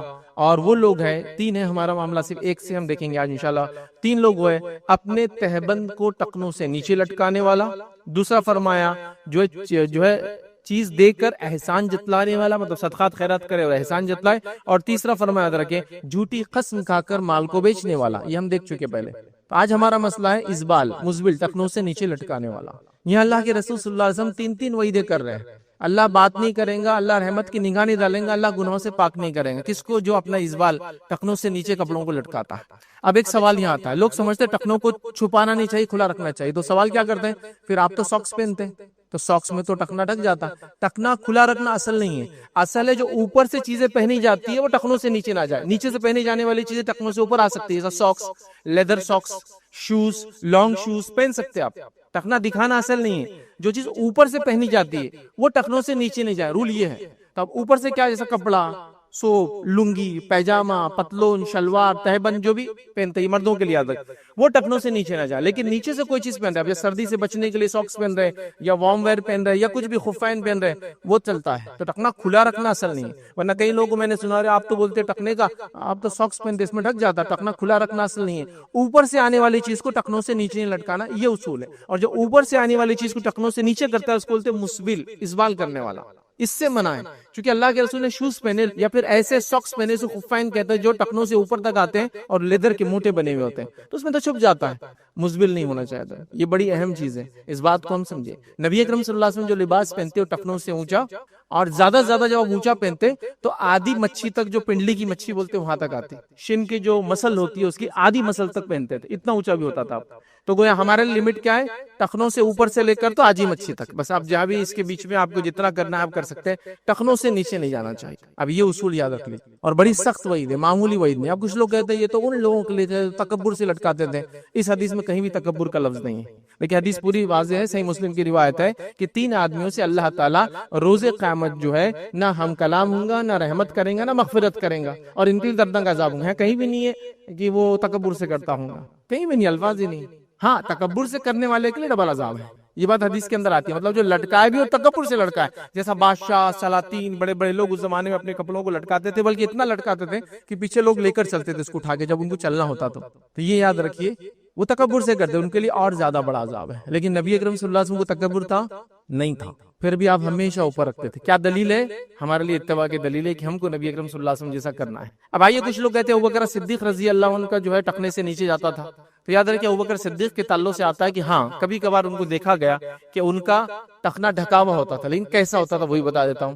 ایک طرف نیچے ہوتا تھا اور ایک طرف اوپر. وہ بھی کیا ہے, کپڑا چونکہ سلا نہیں سکتے تھے, پیسہ اتنا نہیں تھا لوگوں کے پاس, اور تھا بھی تو یہ لوگ اسراف نہیں کرتے تھے, تو اسی کپڑے کو یوز کر رہے تھے. آپ سمجھے؟ تو تب ایک لٹکتا تھا. تو اگر کوئی کہہ رہا ہے میں ابوبکر صدیق کی سنت پہ چلتا ہوں, تو ایک نیچے لٹکائے ایک اوپر کرے. اور اللہ کے رسول نے کہا ابوبکر کو تکبر نہیں ہے. اب اللہ کے رسول نے ابوبکر کی ضمانت تو لے لی, میری اور آپ کی ضمانت کون لیں گا بتائیے؟ ابوبکر کی ضمانت ہو گئی. اب کچھ لوگ کہتے نہیں ہم کو تکبر نہیں ہے اس لیے ہم لٹکا سکتے, چلیے اوپر کیجئے. نہیں, اوپر نہیں کر سکتا ہوں, تکبر بھی ہے نا, میں تکبر سے نہیں لٹکاتا ہوں, چلیے اوپر کیجئے نا. پھر ایک بار نہیں اوپر نہیں کر سکتا, تکبر تو ہے, پھر اس کا مطلب کہاں گیا پھر وہ, چلیے کر کے دیکھیے نا پھر ایک بار. تو بہرحال لوگ لیکن فیشن میں یہ کام کرتے ہیں, لیکن سنت کی وجہ سے یہ کام نہیں کرتا. بیچ میں فیشن آ گیا تھا, چند سیلیبریٹیز اونچا پہن رہا, اب سب پہنتا, دیکھیے چھوٹے چھوٹے پینٹ پیچے ہوتے ہیں, اونچے اونچے ہوتے ہیں, سب پہنتے ہیں. اب وہ لمبا کریں گے وہ بھی لمبا کر دیں. نبی اکرم صلی اللہ علیہ وسلم سنت بول کے آپ یہ کیجئے, ورنہ سخت دردناک عذاب کی وعید یاد رکھیے. تو میں سمجھتا پوائنٹ بہت امپورٹنٹ تھا, اور ہم نے اس کو کلیئر کرنے کی کوشش کی. یاد رکھیے کہ ہم کو لباس کے معاملے میں یاد رکھیے لباس کو اونچا پہننا چاہیے. ٹخنے سے اونچا جو اوپر کی طرف سے نیچے جاتی ہے وہ کبھی بھی جو ہے ٹخنے سے نیچے نہ جائے, چاہے آپ لنگی, پتلون, پیجامہ, عربی سوپ جو بھی پہنتے ہیں وہ ٹخنے سے اونچا رہنا چاہیے. یاد رکھیے, ٹھیک ہے, منیمم ٹخنے کے تک آ سکتا ہے, اور اس کے اوپر کرنا ہے تو آدھی مچھلی تک آپ لے جا سکتے ہیں. دوسرا وہ کام یاد رکھیے جو لباس کے معاملے میں حرام ہے لیکن ہم نے اس کو معمولی سمجھ لیا, یاد رکھیے وہی ہے, اور یہ بھی مردوں کے لیے یاد رکھیے. وہ ہے 2 چیزیں مردوں کے لیے. مردوں کے لیے سونا پہننا اور ریشم پہننا یاد رکھیے, چونکہ آرنامنٹس بھی لباس کا حصہ ہی ہوتے ایک طرح سے, جو ہم اوپر سے پہنتے ہیں, اس لیے اس کو بھی ہم اس میں ڈال دے رہے ہیں. تو سونا پہننا اور ریشم پہننا یاد رکھیں. نبی اکرم صلی اللہ علیہ وسلم نے فرمایا, مسند احمد کی روایت, اور یہ مردوں کے لیے, عورتوں کے لیے نہیں, عورتیں سونا بھی پہن سکتی ہے, ریشم بھی پہن سکتی. مسند احمد کی روایت ہے, میری امت کی عورتوں پر ریشم اور سونا جائز ہے اور مردوں پر حرام ہے. کیا فرمایا آپ نے؟ میری امت کی عورتوں پر ریشم اور سونا جائز ہے لیکن مردوں پر حرام ہے. یاد رکھیں, ابھی حرام معلوم ہونے کے باوجود بھی یاد رکھیے, چلیے ہمیشہ نہ پہنتا ہوں لیکن شادی کے وقت تو ضرور پہنے گا. مطلب ہمیشہ اگر نہ بھی پہنتا ہوں تو شادی بھی آؤ تو برابر, لڑکا ہے تو سسرال والے لا کر جہیز یا کچھ دینے والے, اس کی پہلی علامت یہ کہ انگوٹھی آپ کے ہاتھ میں ڈال دی جا رہی ہے, اور بڑے فخر سے وہ نوجوان ہاتھ میں انگوٹھی پہن کے گھوم رہا ہے. لوگ انگوٹھی دیکھ کر پہچان لے رہے کہ اس کی شادی طے ہو گئی, مطلب رسم ہو گیا, اس لیے ہاتھ میں سونے کی انگوٹھی آ گئی. آئیے, نبی اکرم صلی اللہ علیہ وسلم کا زمانہ ہے, اور ایک شخص جو ہے سونے کی انگوٹھی پہن کر مسجد نبوی میں داخل ہوا. نبی اکرم صلی اللہ علیہ وسلم نے انگوٹھی کو اتار کر پھینک دیا. نبی اکرم صلی اللہ علیہ وسلم نے کہا, کیا تو پسند کرتا ہے کہ آنکھ کا انگارہ تیرے ہاتھ میں دیا جائے یا تجھے پہنا جائے؟ تو کہا نہیں. اس کے بعد کچھ لوگ اس کے پاس آئے اور کہا, تیرے گھر میں محرمات ہوں گی نا, مطلب گھر میں عورتیں وغیرہ ہوں گی نا, ان کو لے آ کر دے دے. تو کہا اس انگوٹھی کو میں کبھی نہیں اٹھاؤں گا, جس کو اللہ کے رسول نے پھینک دیا اس کو نہیں اٹھاؤں گا. اس نے اس انگوٹھی کو ہی چھوڑ دیا. دیکھیے کیسی اتباع تھی صحابہ کی اور اس نوجوان کی. چونکہ ظاہر سی بات ہے یہ بڑا ٹف کام ہے, یاد رکھیے. نوجوان اس کو سمجھ سکتے ہیں, اور وہ بھی آج کل کے نوجوان جو ٹرینڈز کے حساب سے چلتے ہیں, سوشل میڈیا کے دور کے حساب سے, ان کے پاس کسی فیشن کو فالو کرنا اتنا امپورٹنٹ ہوتا ہے کہ وہ کچھ بھی کر سکتے ہیں اس کے لیے. اب ایک شخص ایک ٹرینڈ کو اس زمانے کے فالو کر رہا تھا کہ سونے کی انگوٹھی پہنا تھا, رسول اللہ کے ایک جملے نے اس کو ٹرینڈ بدل دیا, اس کا ختم, ہمیشہ کے لیے ختم. اس سے کیا بات پتہ چلی کہ آپ کو جو بھی لباس آپ پہنتے, جو بھی چیز جسم پر پہنتے وہ نبی اکرم صلی اللہ علیہ وسلم کے بتائے ہوئے طریقے سے, اور سونے کا کچھ بھی نہیں ہوگا, کسی بھی قسم سے نہیں ہوگا, کسی بھی چیز پہ نہیں ہوگا, سوا اس کے کہ اگر وہ ضرورت کی چیز ہو تو, لیکن آرنامنٹ نہیں. جیسا کہ دانت کی جگہ دوسرا دانت لگانا ہے اور اس کے علاوہ کوئی آپشن نہیں کہ گولڈ کا لگائے تو جائز ہے. ناک کی جگہ کوئی اور ناک لگانا اور آپ کے پاس کچھ نہیں بنتی. اب میں یہ ناک کا کیوں ایگزامپل دے رہا ہوں, اللہ کے رسول صلی اللہ علیہ وسلم کے زمانے میں کیا ہوا, اس زمانے میں جب جنگ ہوتی تو عموماً انگلیاں اور ناک بہت کٹ جاتی تھی. جیسا آپ کسی نے وار کیا, پیچھے ہٹے, ناک چلے گئی, ہاتھ بچانے کے ہاتھ کی انگلیاں چلے گئی, کامن تھا. تو کیا کرتے تھے عرب, جب ناک چلی جاتی تھی تو ناک یاد رکھے سافٹ بون ہوتی ہے اور وہ سافٹ بون اندر ہارڈ اسکل میں اٹکی ہوئی ہوتی ہے. جب وہ کٹ جاتی ہے تو اس کو پورا نکال لیتے ہیں تو اندر سوراخ بچتا ہے ایک بڑا.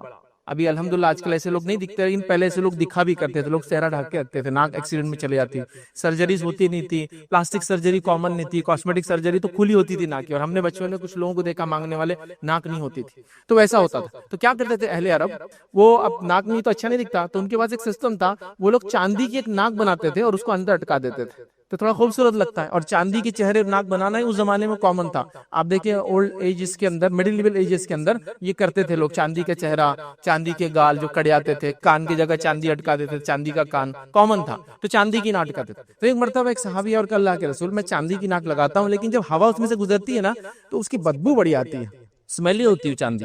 کیونکہ چاندی آپ کو پتا ہے آکسیجن سے جب وہ ہوتی ہے تو بلیکش کلر لیتی ہے, مطلب وہ ریئیکٹ کرتی ہے, آکسیڈائزیشن ہوتا ہے, اس لیے چاندی کی چیزوں کو آپ کو صاف کرنا پڑتا ہے, کالی ہو جائے تو کیا اسمیل کرتی ہے. تو کیا میں سونے کی لگا لوں, تو کہا ہاں تو سونے کی لگا لے. تو پتا چلا یوز کی چیز, جیسا اگر آپ کو بول رہا ہے ہاتھ کے اندر کچھ چیز ڈالنا ہے تو وہ گولڈ کی ڈال سکتے, تو وہ بہت دن تک اچھی ہوتی ہے, آپ ڈال سکتے ہیں. دانت کی جگہ گولڈ کا کچھ لگانا لگا سکتے ہیں, وہ ایک الگ بات. بٹ آرنامنٹ کے طور پر آپ گولڈ نہیں پہن سکتے یاد رکھیے. پھر مرد آرنامنٹ کے طور پر کیا پہن سکتا ہے, حالانکہ آج کا ٹاپک نہیں, بس مختصر بتا دوں. مرد چاندی کی ایک انگوٹھی اپنی یہ دو انگلی, رنگ فنگر اور لٹل فنگر, چاہے سیدھے ہاتھ کی یا پھر الٹے ہاتھ کی رنگ فنگر یا لٹل فنگر جس کو کہتے ہیں, چھوٹی انگلی اور یہ اس کو انگوٹھی والی انگلی کہتے ہیں, ان میں پہن سکتا ہے. اور آپ صلی اللہ علیہ وسلم کی انگوٹھی جو تھی چاندی کی تھی, اس پر ایک حبشی نگینہ تھا. کچھ لوگ بولتے عقیق اللہ کے رسول پہنتے تھے, اللہ کے رسول عقیق کبھی نہیں پہنا. حبشی نگینہ ایتھوپین ایک نگینہ ہوتا تھا جو بلیک کلر کا ہوتا تھا, بلیک کے شکل میں وہ ہوتا, اور اس پہ لکھا ہوتا محمد رسول اللہ. اور اللہ کے رسول اس کو الٹا پہنتے تھے, مطلب رنگ کا نیچے کا حصہ اوپر اور جو سیل تھی وہ نیچے آتی تھی. اس لیے آپ دیکھیں بہت سارے اہل علم کو وہ انگوٹھی پہنتے ہیں, اس کے پیچھے پتھر ہوتا ہے لیکن الٹا پہنتے ہیں, پتھر نیچے اور انگوٹھی کا پتلا حصہ اوپر رہتا ہے. تو یہ سنت ہے, تو اللہ کے رسول الٹا پہنتے تھے اس کو. تو بہت سارے صحابہ بھی یہ کرتے تھے, اور صحابہ نے بعد میں اس عمل کو جاری رکھا. اس سے پتہ چلا یہ بھی آپ کر سکتے, کرنا ہے تو, لیکن سونے کی نہیں.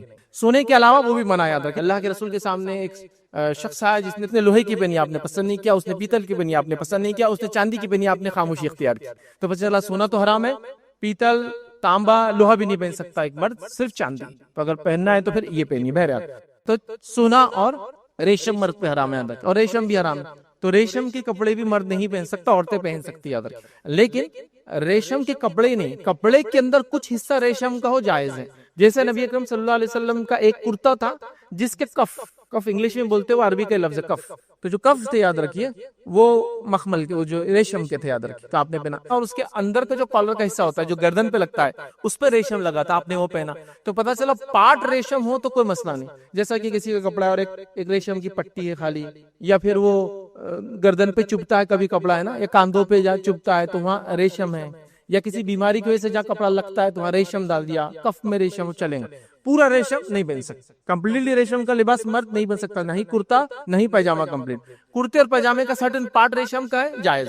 ٹھیک ہے, تو اس بات کو یاد رکھ. لیکن سونا کسی بھی شکل میں جائز نہیں, سوائے جیسے میں نے بتایا جو نان آرنامنٹ کی شکل میں ہوتا ہے, جو میڈیکل یوز ہو سکتا ہے اس کا, وہ ایک الگ بات ہے یاد رکھ. ٹھیک ہے. اب کچھ لوگ یہ کہتے ہیں کہ سفر پہ گئے تو کچھ ہونا چاہیے, اچانک کچھ ہو گیا, یہ ہو گیا, وہ ہو گیا, تو بہرحال چاندی رکھ سکتے ہیں, اور کئی قیمتی چیزیں بہرحال رکھی جا سکتی ہے. اس کے لیے سونا ہی ضروری نہیں یاد رکھے. ٹھیک ہے. اور آج کل تو کوئی مسئلہ نہیں, ہر چیز کا والیٹ ہوتا ہے, ہر چیز آن لائن ہوتی ہے, تو وہ تو آپ کے زمانے میں تو ریلیونٹ بات رہی نہیں یاد.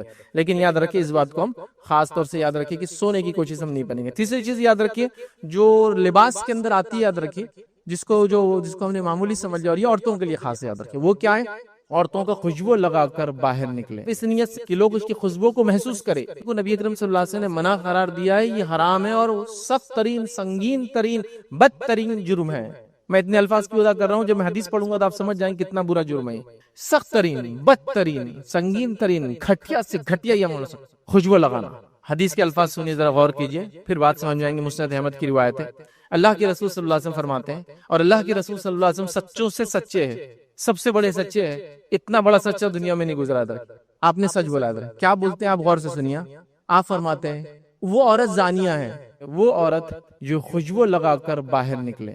سبحان اللہ، مذاق نہیں ہے، ایک مومن عورت اپنے نبی کے منہ سے زانیہ کا الفاظ نہیں سن سکتی، یاد رکھیں کتنا بڑا الزام ہے۔ اگر کسی کو آپ حرامی لفظ بول دے تو وہ چڑ جاتا ہے، حالانکہ اس میں اس کا قصور نہیں ہے، اس کے ماں باپ کا قصور ہو سکتا ہے زیادہ سے، ہے نا، اس کا کیا بیچارے گا، ولاد الزنا جو ہوتی ہے اس کا کیا قصور رہتا ہے، وہ تھوڑی اپنے کنسنٹ سے بولتا ہے۔ یہاں ایک عورت کو اللہ کے رسول کیا کر رہے ہیں، زانیہ ہے۔ زانی عورت کیا ہوتی ہے آپ سب سمجھتے ہیں نا، وہ عورت جو اپنا منہ کالا کرتی ہے، وہ عورت جو غیر مردوں کے ساتھ، جس کو کہیں گے بے شرمی کی جو حد ہوتی ہے اس کو پار کر جاتی ہے، زنا کرتی ہے، sex out of wedlock بولیں گے، شادی کے بغیر سیکس کرتی ہے۔ وہ الزام نبی اکرم صلی اللہ علیہ وسلم لگا رہے ہیں، اور اللہ کے رسول جھوٹ نہیں بولتے، یاد رکھیے۔ نبی اکرم صلی اللہ علیہ وسلم سچوں سے سچے کیا فرما رہے ہیں، وہ عورت زانی ہے، وہ جو خوشبو لگا کے نکلتی ہے۔ اب کوئی مومنہ یا کوئی مسلمان عورت خوشبو لگا کے گھر سے باہر نہیں نکل سکتی، بھائی یہ بات تو بالکل طے ہے۔ کتنی سخت وعید ہے، لیکن آج دیکھیے عورتوں کو خوشبو لگا کر، بلکہ ان کے خوشبو کا ایڈورٹیزمنٹ نہیں کی جا رہا ہے کہ جب آپ چلو گے تو لوگ مڑ مڑ کے آپ کو دیکھیں گے۔ اب کوئی سوال کر سکتا ہے عورت پھر کیا لگائے، باڈی اسمیلی ہو جاتی ہے، بدبو ہو جاتی ہے جس میں، تو کیا کرے؟ تو ہاں عورت خوشبو لگا سکتی، کون سی بتا دیتا ہوں۔ عورت اور مرد کی خوشبو میں ڈیفرنس ہے، وہ یہ ہے کہ عورت ایسی خوشبو لگا سکتی ہے جس کا پیچ آتا ہو، کلر کا پیچ آتا ہو، لیکن اس کی فریگرنس نہیں آتی ہو، مہک نہیں اٹھنا چاہیے۔ اور آدمی کو اللہ کے رسول نے پیچ والی خوشبو سے منع کیا، اور وہ کے اندر خوشبو کی دو قسم تھی، ایک تھا جو دھبے کی شکل میں آتی تھی، مطلب اس کو اگر لگائے تو اس کا زعفرانی رنگ کا پیچ آ جاتا تھا، اس کو سونگے تو خوشبو آتی تھی، لیکن وہ فریگرنس نہیں ہوتی تھی، مطلب جیسا کہ ایک عورت لگا لے تو جس میں اس کی بدبو نہیں آئیں گی، لیکن بازو والے کو سونگنے میں بھی نہیں آتی۔ یہ بات سمجھیے آپ، اس کو بولتے دھبے والی خوشبو جو مہکتی نہ ہو۔ اور مردوں کے لیے کون سی خوشبو ہے؟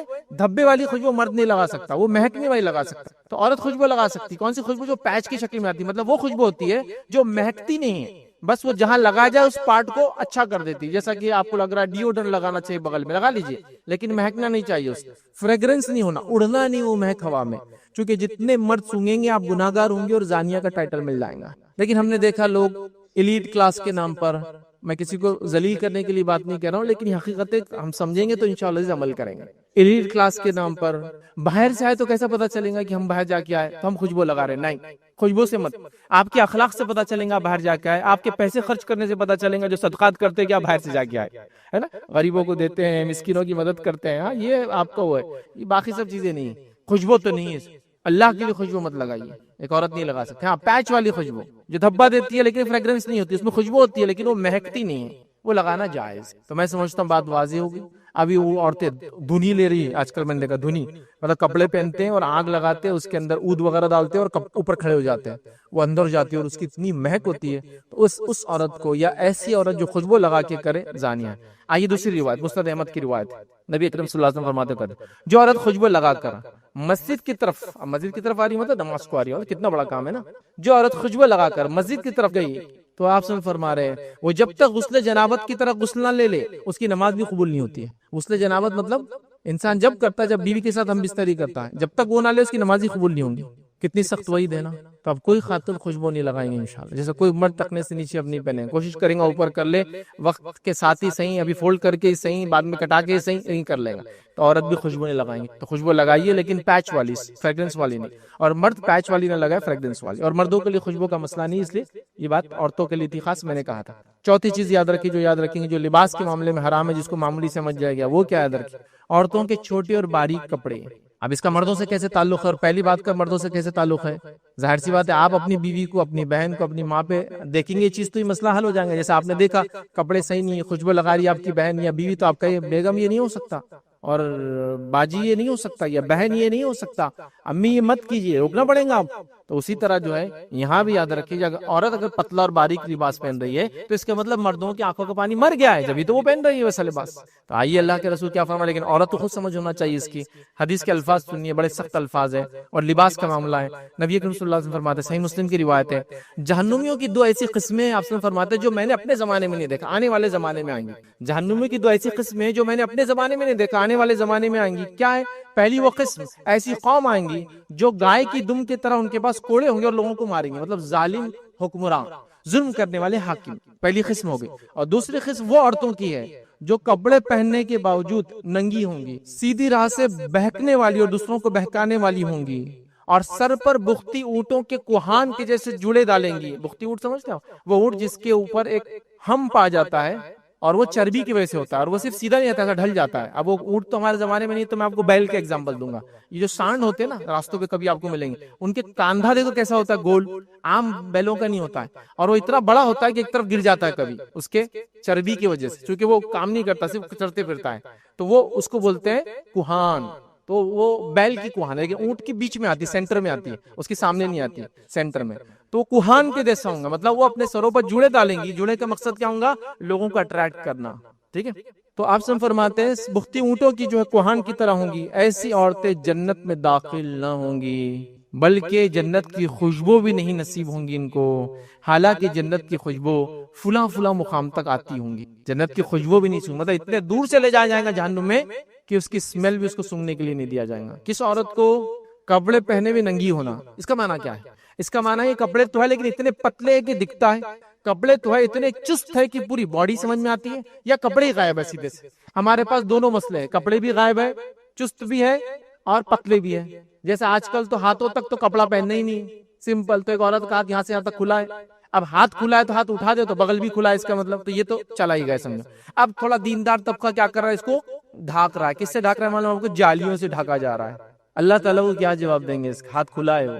یہی تو حدیث کا معنی ہے، کپڑے پہنے ہوئے ننگی ہوں گی. یا پھر کپڑا تو پورا پہنا، اتنا چست پہنا کہ وہ نہ پہنتی اور پہنتی دونوں ایک جیسا ہے. کپڑا کیا ہے تو برقع بھی اتنا چست ہے کہ وہ پہنے اور نہ پہنے ایک جیسا ہے، کہ اندر کون ہے کیا ہے ساری ساخت پتہ چل جاتی ہے. ساخت سمجھتے ہیں؟ باڈی کا فگر اور شیپ سمجھ میں آ جاتا ہے. انگلش کے الفاظ کامن ہے، جلدی سمجھ میں آ جاتے ہیں. ساخت، نشیب و فراز اردو میں بولتے ہیں. اب اتنا بولوں گا تو آپ اس کو ڈھونڈتے بیٹھیں گے نشیب و فراز کیا ہے. باڈی کے اپس اینڈ ڈاؤنس اس کو بولتے ہیں نشیب اور فراز، اوپر اور نیچے سب دکھ رہے ہیں چست کپڑوں کی وجہ سے. یہی معنی ہے پہنی ہوں گی لیکن ننگی ہوں گی. کپڑا کس لیے دیا جاتا ہے؟ جسم کے عیب چھپانے کو، جسم کی ساخت چھپانے کو. مطلب جس میں ایسے پارٹس ہیں جو عیب دار ہے، کبھی جس بھی عیب دار ہوتا ہے انسان کا، ایکسیڈنٹ ہو جاتا ہے، فلاں خراب چھپ جاتا ہے، اور اس کو ڈھانکنے کے لیے اگر اس کو اتنا چست پہن لیا جاتا ہے اور کپڑے غائب ہیں. تو آج کل کپڑے بھی غائب ہیں، پتلے بھی ہے، اور ساتھ میں چست بھی ہے. اتنے چست کپڑے پہنتی ہے کہ دعوتوں میں دیکھا جا رہا ہے کہ عورت یا تو کرسی بیٹھ سکتی ہے تو بیٹھ کے نہیں کھا سکتی، کھڑ رہ کے کھانا کھا رہے. کیوں؟ تو وہ فولڈ ہی نہیں ہوتا پیر، کیونکہ وہ پیجامہ چوڑی دار، کیا وہ چوڑی بھی شرماری دیکھ کر کہ اس سے بھی کوئی باریک چیز ہو سکتی ہے، وہ دار ہے کہ ایسا یوں کرے تو کیا ہوتا، تھائی کی مسلز پھیلنا شروع ہوتی، اور پھیلے تو وہ برداشت نہیں کر سکتا. تو مانڈی ڈال کے نہیں بیٹھ سکتے، دوزان بھی نہیں بیٹھ سکتے. آپ دیکھیے آپ ایسے کھڑے تو پینٹ آپ کیوں نہیں ہوتی، جیسے آپ پیر کو پلٹائے تھائیز بڑی ہو جاتی ہے آپ کی. تو وہ اتنا بھی برداشت نہیں کرتا، اتنا چست ہوتا ہے وہ کپڑا. آپ پہلے زمانے میں لوگ ایسے کپڑوں کے اندر پہنتے، مطلب شلوار کے اندر یہ شلوار پہنی جاتی تھی اتنی پتلی، اس کے اوپر شلوار، تاکہ وہ کبھی پتلی ہو تو دکھنا جاتا تو ڈبل ہو جاتا تھا. ابھی جو اندر تھا وہی باہر آ گیا ہے، اس کو سلیکس کے نام پہ ہر کوئی پہن رہا ہے. بالکل دھڑلے سے عام طور سے پہنا جا رہا ہے. کرتا لے لو اور نیچے سلیکس ڈال لو. وہ اتنا گندا کپڑا ہوتا ہے، ایک تو پتلا چپچپا، اتنا چپک کے رہتا ہے باڈی کو، اور اتنا چست رہتا ہے، اس کو پہنا جا رہا ہے. جو اسپورٹس کے لیے جنرلی ویسٹرن کنٹریز میں شروع ہوا تھا اس کا استعمال، یہاں لوگ اس کو کپڑوں کے طور پہ پہن رہے ہیں. یہ لباس کیا جواب دیں گے اللہ رب العزت کو؟ کہ اللہ کے رسول فرما رہے ایسی عورتیں جنت میں نہیں جائیں گی بلکہ جنت کی خوشبو بھی نہیں سونگیں گی. اور میں نہیں سمجھتا ہوں کوئی بھی مومنہ اور ایک مسلمان عورت اتنا بڑا خطرہ صرف لباس کے معاملے میں لے سکتی ہے کہ آخرت برباد کر دے ایک لباس کے لیے. لباس ڈھیلا ڈالا مکمل ہو. میرا ایک اس پہ مکمل لیکچر ہے، خاص طور سے گزارش کروں گا سبھی سے اس کو سنیں، اور شاید میری زندگی کا سب سے لمبا لیکچر ہے، اور وہ عورت کا لباس کیسا ہو. تقریباً 2 گھنٹے اور 47 منٹ کا وہ لیکچر ہے، سب سے لمبا لیکچر میری زندگی. مکمل طور سے عورت کے لباس کیسا ہونا چاہیے میں نے مکمل ڈسکرپشن دیا، اللہ کے رسول صلی اللہ علیہ وسلم کے عمل سے، امہات المومنین کے عمل سے، اور صحابیات اور تابعیات کے واقعات اس میں پورے. وہ کیسا کپڑا پہنتی تھی، کیسا چیک کرتی تھی، اور کپڑے کے معاملے اتنی حساس ہوتی تھی کہ ایک صحابیہ کے تعلق سے واقعہ آتا ہے کہ وہ اپنے وقت میں جو ہے ایک زمانے کے اندر بوڑھی ہو گئی اور نابینا ہو گئی تھی، تو دیکھ نہیں پاتی تھی. جب دیکھ نہیں پاتی تھی تو ان کے بچے نے ایک بار لباس کپڑا لایا، تو روایت میں آتا ہے کہ اس کپڑے کو لے کر وہ ہاتھ سے جانچتی تھی ایسا، اور اس سے اندازہ لگاتی تھی موٹا ہے پتلا ہے. لیکن نابینا ہے، اس نے بھی چیکنگ چالو ہے کہ کپڑا ایسا تو نہیں ہے کہ جسم پہ ڈالوں، چونکہ نابینا ہے تو دیکھ بھی نہیں پاتے سامنے والا کیسا دیکھ رہا ہے، خود کو کیسا دیکھ رہا ہے. تو اتنی احتیاط کرتی تھی، اس کو چیک کر لیا کرتی تھی. تو نابینا ہے پھر بھی یہ حال ہے، اور ہمارا حال دیکھیے. اب دیکھ بھالتے ہوئے بول رہے پتلا بتاؤ نا، نیٹ کا بتاؤ نا، یہ اتنے موٹے ہے کہ ہم چست بتاؤ نا، ایسا سیو نا. کہ ٹیلر بھی شرما رہا ہے کہ یار کیسا سینا بازی، بول رہے کہ آنکھ پہ ماپ لو اور ایسا سیو. چونکہ ظاہر سی بات ہے ایسے فیشن ڈیزائننگ کے کپڑے آپ بغیر ماپ کے سی نہیں سکتے. پہلے زمانے میں یہ حال تھا کہ ایک کپڑا عورت کا سیا جاتا تھا، وہ کپڑے سے دوسرا کپڑا سیا جاتا تھا، کبھی وہ جاتی نہیں تھی. اب تو بول رہے آپ ماپ لیجیے ہمارا، چونکہ ظاہر سی بات ہے اب ایسا سیئیں گے تو اس میں وہ ساخت تو نہیں آئیں گی نا، مطلب وہ لکس نہیں آئیں گے جو لکس کے لیے تو ہم پہن رہے ہیں. لیکن یہ جہنمیوں کی علامت ہے، آخرت میں جہنم میں جانے والوں کی علامت ہے۔ میں عورتوں کے کپڑوں کے حقوق کے خلاف نہیں ہوں، چونکہ ظاہر سے نان مسلم بھی سنتے ہیں، آن لائن جاتی ہے باتیں، میں عورتوں کے کپڑوں کے حقوق کے خلاف نہیں، لیکن دین یہ کہتا ہے کہ ایسے کپڑے پہنو تو اس کا آخرت میں فائدہ ہے۔ اب یہ ایک انسان کی چوائس ہے، جو کرنا چاہے کرے، لیکن میرا کام تھا ایز اے مسلم میں بتاؤں کہ مسلمان عورت اپنے رسول کی بات مانتی ہے اور یہ کام کرتی ہے، اور ہر مذہب کے اندر کپڑے کا ایک بہترین تصور عورت کے لیے کہ پورا جسم ڈھاکے، وہ ہر مذہب میں، صرف اسلام میں، ہر مذہب میں۔ بہرحال آئیے آگے بڑھتے، پانچویں چیز یاد ہے کہ کپڑوں کے معاملے میں حرام کام جو معمولی سمجھ لیا گیا ادھر کی، وہ یہ ہے جو کہ لباس سے مراد نہیں ہے، لیکن جس میں جو چیزیں ہوتی ہیں اسی میں اس کو انکلوڈ کر رہا ہوں، اپنے بالوں کو خضاب لگانا، چونکہ یہ بھی آدمی جو چیزیں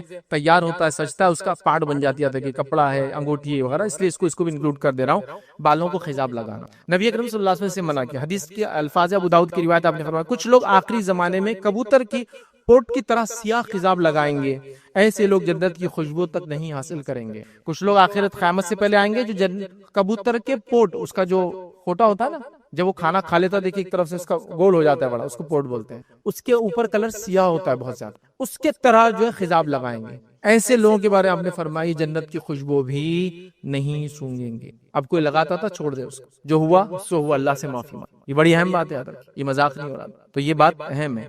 کچھ لوگ اس روایت کو لاتے، وہ روایت بھی رکھتا، صحیح مسلم کی روایت ہے، حدیث میں الفاظ ہے کہ اللہ کے رسول نے کچھ لوگوں کو دیکھا، صحابہ کو، جن کے بال پورے سفید تھے، داڑھی اور سر کی، تو کہا انہیں رنگو، تو لوگ اس روایت کو لا کے ہوتا دیکھو اس میں لفظ ہے رنگو، تو ہم کوئی بھی رنگ لگائیں گے نہیں، اس حدیث میں آگے بھی الفاظ ہے، اس میں الفاظ ہے ان کو رنگو، لیکن یاد رکھنا سیاہ رنگ مت لگانا، ایکسپٹ بلیک، باقی لگانا۔ اب بلیک کے علاوہ کیا ہو سکتا ہے، مہندی لگائیے تو ریڈ ہو جائیں گا، مہندی میں پتی یا کافی ڈالے تو جس کو براؤن ہوگا، جیڈ براؤن ہوگا، براؤن کا ایک دم ڈارک جو پارٹ ہوتا ہے وہ سب ہو سکتا ہے، لیکن بلیک نہیں ہوتا، کبھی ڈارکش براؤن ہوگا لیکن بلیک نہیں ہوتا، تو ٹھیک ہے وہ اس میں آپ جڑی بوٹی ڈالے، کافی ڈالے، پتی ڈالے، کچھ بھی ڈالے، لیکن وہ بلیک نہیں ہونا چاہیے، بس بلیک کے علاوہ اینی تھنگ کچھ بھی چلتا ہے پھر۔ لیکن اگر آپ بلیک بھی لگا رہے ہیں، معاف کرنا، کچھ دوسری چیز بھی لگا رہے ہیں، اس چیز کا خیال رکھیے کہ وہ چیز جو آپ لگا رہے ہیں بلیک کے علاوہ کلر، وہ ایسا کلر نہ ہو کہ جو بالوں پہ کوٹ بناتا ہو۔ آج کل کچھ کلرز آتے ہیں 6 مہینے 1 سال کی وارنٹیز آتی ہے، سوال یہ کہ کیسے وہ ٹک پاتے ہیں۔ دیکھیے مہندی جب عورت ناخن پہ لگاتی ہے تو مہندی ناخن کے اندر چلی جاتی ہے، اگر آپ بلیڈ لے کے ناخن کو تھوڑا سا گھسے نا تو لال لال ایسے چھلکے نکلتے ہیں اس کے، مطلب وہ ناخن کا حصہ بن گئی، اوپر کور نہیں ہے، ناخن کا اندر پارٹ بن گیا ہو اور اندر تک رہتی ہے، تو اس لیے مہندی کی وضو کا مسئلہ ہے۔ لیکن اگر نیل پالش لگائی عورت تو وضو نہیں ہوگا اس کو، کیوں نہیں ہوگا؟ لیکن نیل پالش کور بنا دیتی ہے، تو ویسے بالوں کے اندر پانی جانا ضروری ہے، لیکن بال گیلے ہو جاتے ہیں اس سے۔ لیکن اگر آپ ایسا کوئی کلر لگائیں گے جو ٹھیک ہے بلیک تو نہیں ہے لیکن وہ کور بنا دیتا ہے، پلاسٹک جیسا ایک کور، تو وہ کلر بھی نہیں چلے گا، کیونکہ اس سے نہ آپ کا غسل ہوگا نہ آپ کا وضو ہوگا، ٹھیک ہے؟ تو اس بات کو بھی آپ سمجھے، تو بلیک مت لگائیے، اس کے علاوہ لگائیے۔ دیکھیے تھوڑے دن ہم کو بلیک کلر لگانے سے اچھا دکھتا ہے، دور سے دیکھنے والے کو ہم بوڑھے نظر نہیں آتے، نزدیک آنے والا تو پہچان ہی لیتا ہے۔ وہ دیکھیے اسکن ڈھل جاتی ہے، لوز ہو جاتی ہے سر کی، اور آپ کالے بال کیے تو کوئی بھی سمجھ جاتا ہے یہ نمبر گاڑی کی رینیو کری ہوئی ہے، یہ گاڑی 15 سال آلریڈی چل چکی ہے، ایکسپائر ہو چکی ہے، اس کو رینیو کیا گیا ہوتا ہے نا، پرانی گاڑی کو دیکھے نیا نمبر تھا بولتے اچھا رینیول ہو گیا اس کا، تو یہ تو رینیول ہے، جب بھی سمجھ میں آ جاتا ہے، چھپتا نہیں ہے، تو پھر کیا کس کو بتانا، آپ کو بتائیے۔ ہاں کالا رنگ ایک جگہ لگا سکتے ہیں آپ بولیے جلدی بتائیے بار، یہ موقع تو ہم کو چاہیے، اور وہ ہے جنگ کے میدان میں آپ لگا سکتے، تو آپ بولیے ہاں شادی بھی تو میرے لیے جنگ کا میدان ہے بچی کی، ماحول میں نکلنا بھی تو جنگ کا میدان ہے میرے لیے، نہیں نہیں نہیں، صرف جنگ کے میدان، اس لیے کہ جنگ کے میدان میں کبھی اگر سفید بال والے لوگ دکھیں گے سامنے فوج کو تو ان کے مورائل ہائی ہو جاتے ہیں،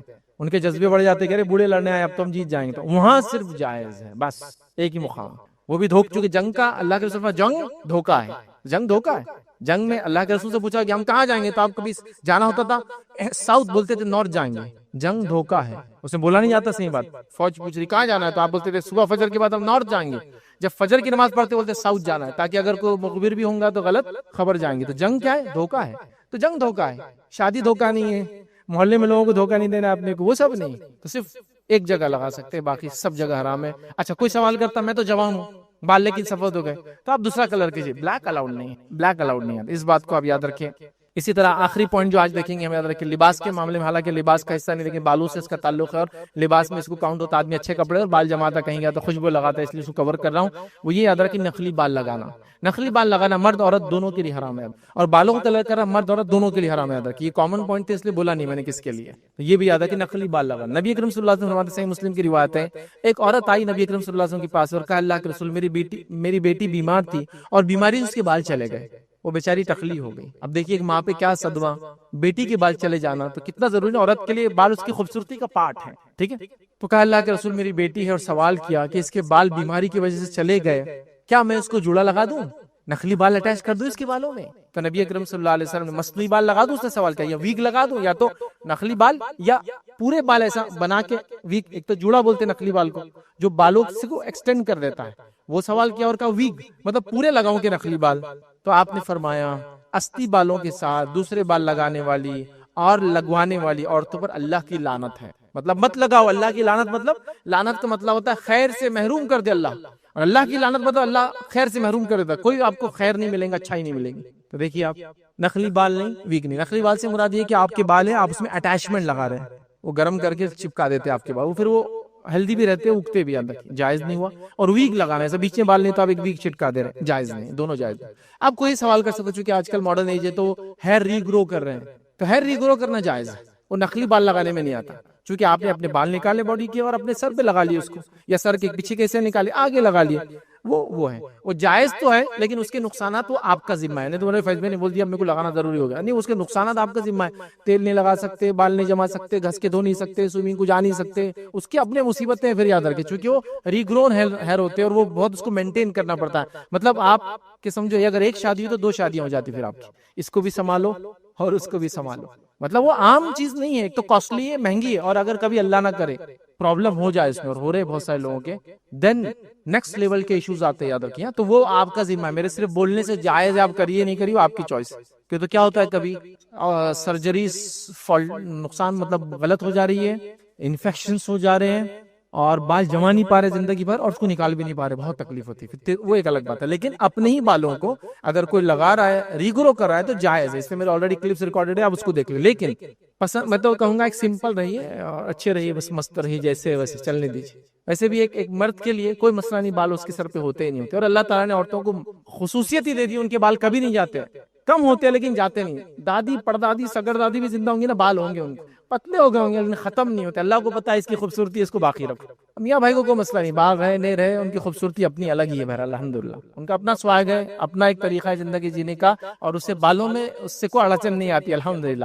ایمان ہے، ہیلدی ہے، نمازیں پڑھ رہے، سجدے کرنے کی توفیق اللہ نے دیا، بس باقی سب دیکھا رہے گا، کوئی چیز ہے نہیں ہے، چلتے رہیں گے، تو بہرحال اس کو یاد رکھیں۔ تو نقلی بالوں کا آج کل بہت سسٹم چل رہا ہے، اللہ کے لیے نقلی بالوں کو اوائڈ کیجیے، چونکہ اللہ کی لعنت ہے لگانے والے پہ بھی اور لگوانے والے پہ بھی، تو یہ رسک تو ہم لے نہیں سکتے صرف بالوں کے لیے یار، آخرت میں اگر کامیاب ہو گئے تو اتنے خوبصورت ہو جائیں گے، حدیث میں الفاظ ہے جب جنت کے بازار لگیں گے، اور جنت کا بازار جمعہ کے دن لگتا ہے، یاد رکھیے، لیکن وہ جنت کا بازار ہے بھائی، اس کا لیول ہی نیکسٹ ہے، تو جب روایت میں آتا ہے جب مرد نکلیں گے، چونکہ عورتیں اس بازار میں بھی نہیں جائیں گی، روایت میں الفاظ ہے مرد جائیں گے، تو وہاں ہوا چلیں گی، اور ہوا میں کیا اڑیں گے معلوم آپ کو، دھول کی جگہ مشک، اور اس کے ساتھ ساتھ آپ کا زعفران اڑے گا، جب وہ مشک اور زعفران اڑ کر آ کے چہرے پہ لگیں گا تو ان کی بیوٹی بڑھ جائیں گی، تو جب وہ بازار جا کر گھر آئیں گے تو ان کے بیویاں کہیں گے آپ تو اور خوبصورت ہو کے جانے سے پہلے جتنے تھے، تو شوہر کہیں گے اپنی صورت کو بھی دیکھو، چونکہ اللہ نے ان کو بھی ڈبل بیوٹی کر دیا ہوگا، ان کو بھی خوبصورت بنا دیا ہوگا، تو مرد اس بازار میں جائیں گے جہاں خوبصورتی بڑھ جائیں گی، ان بازاروں میں جانے کے لیے خوبصورت بنانا پڑتا ہے اپنے آپ کو، کالا پیلا نیلا ادھارا لگا کے جانا پڑتا،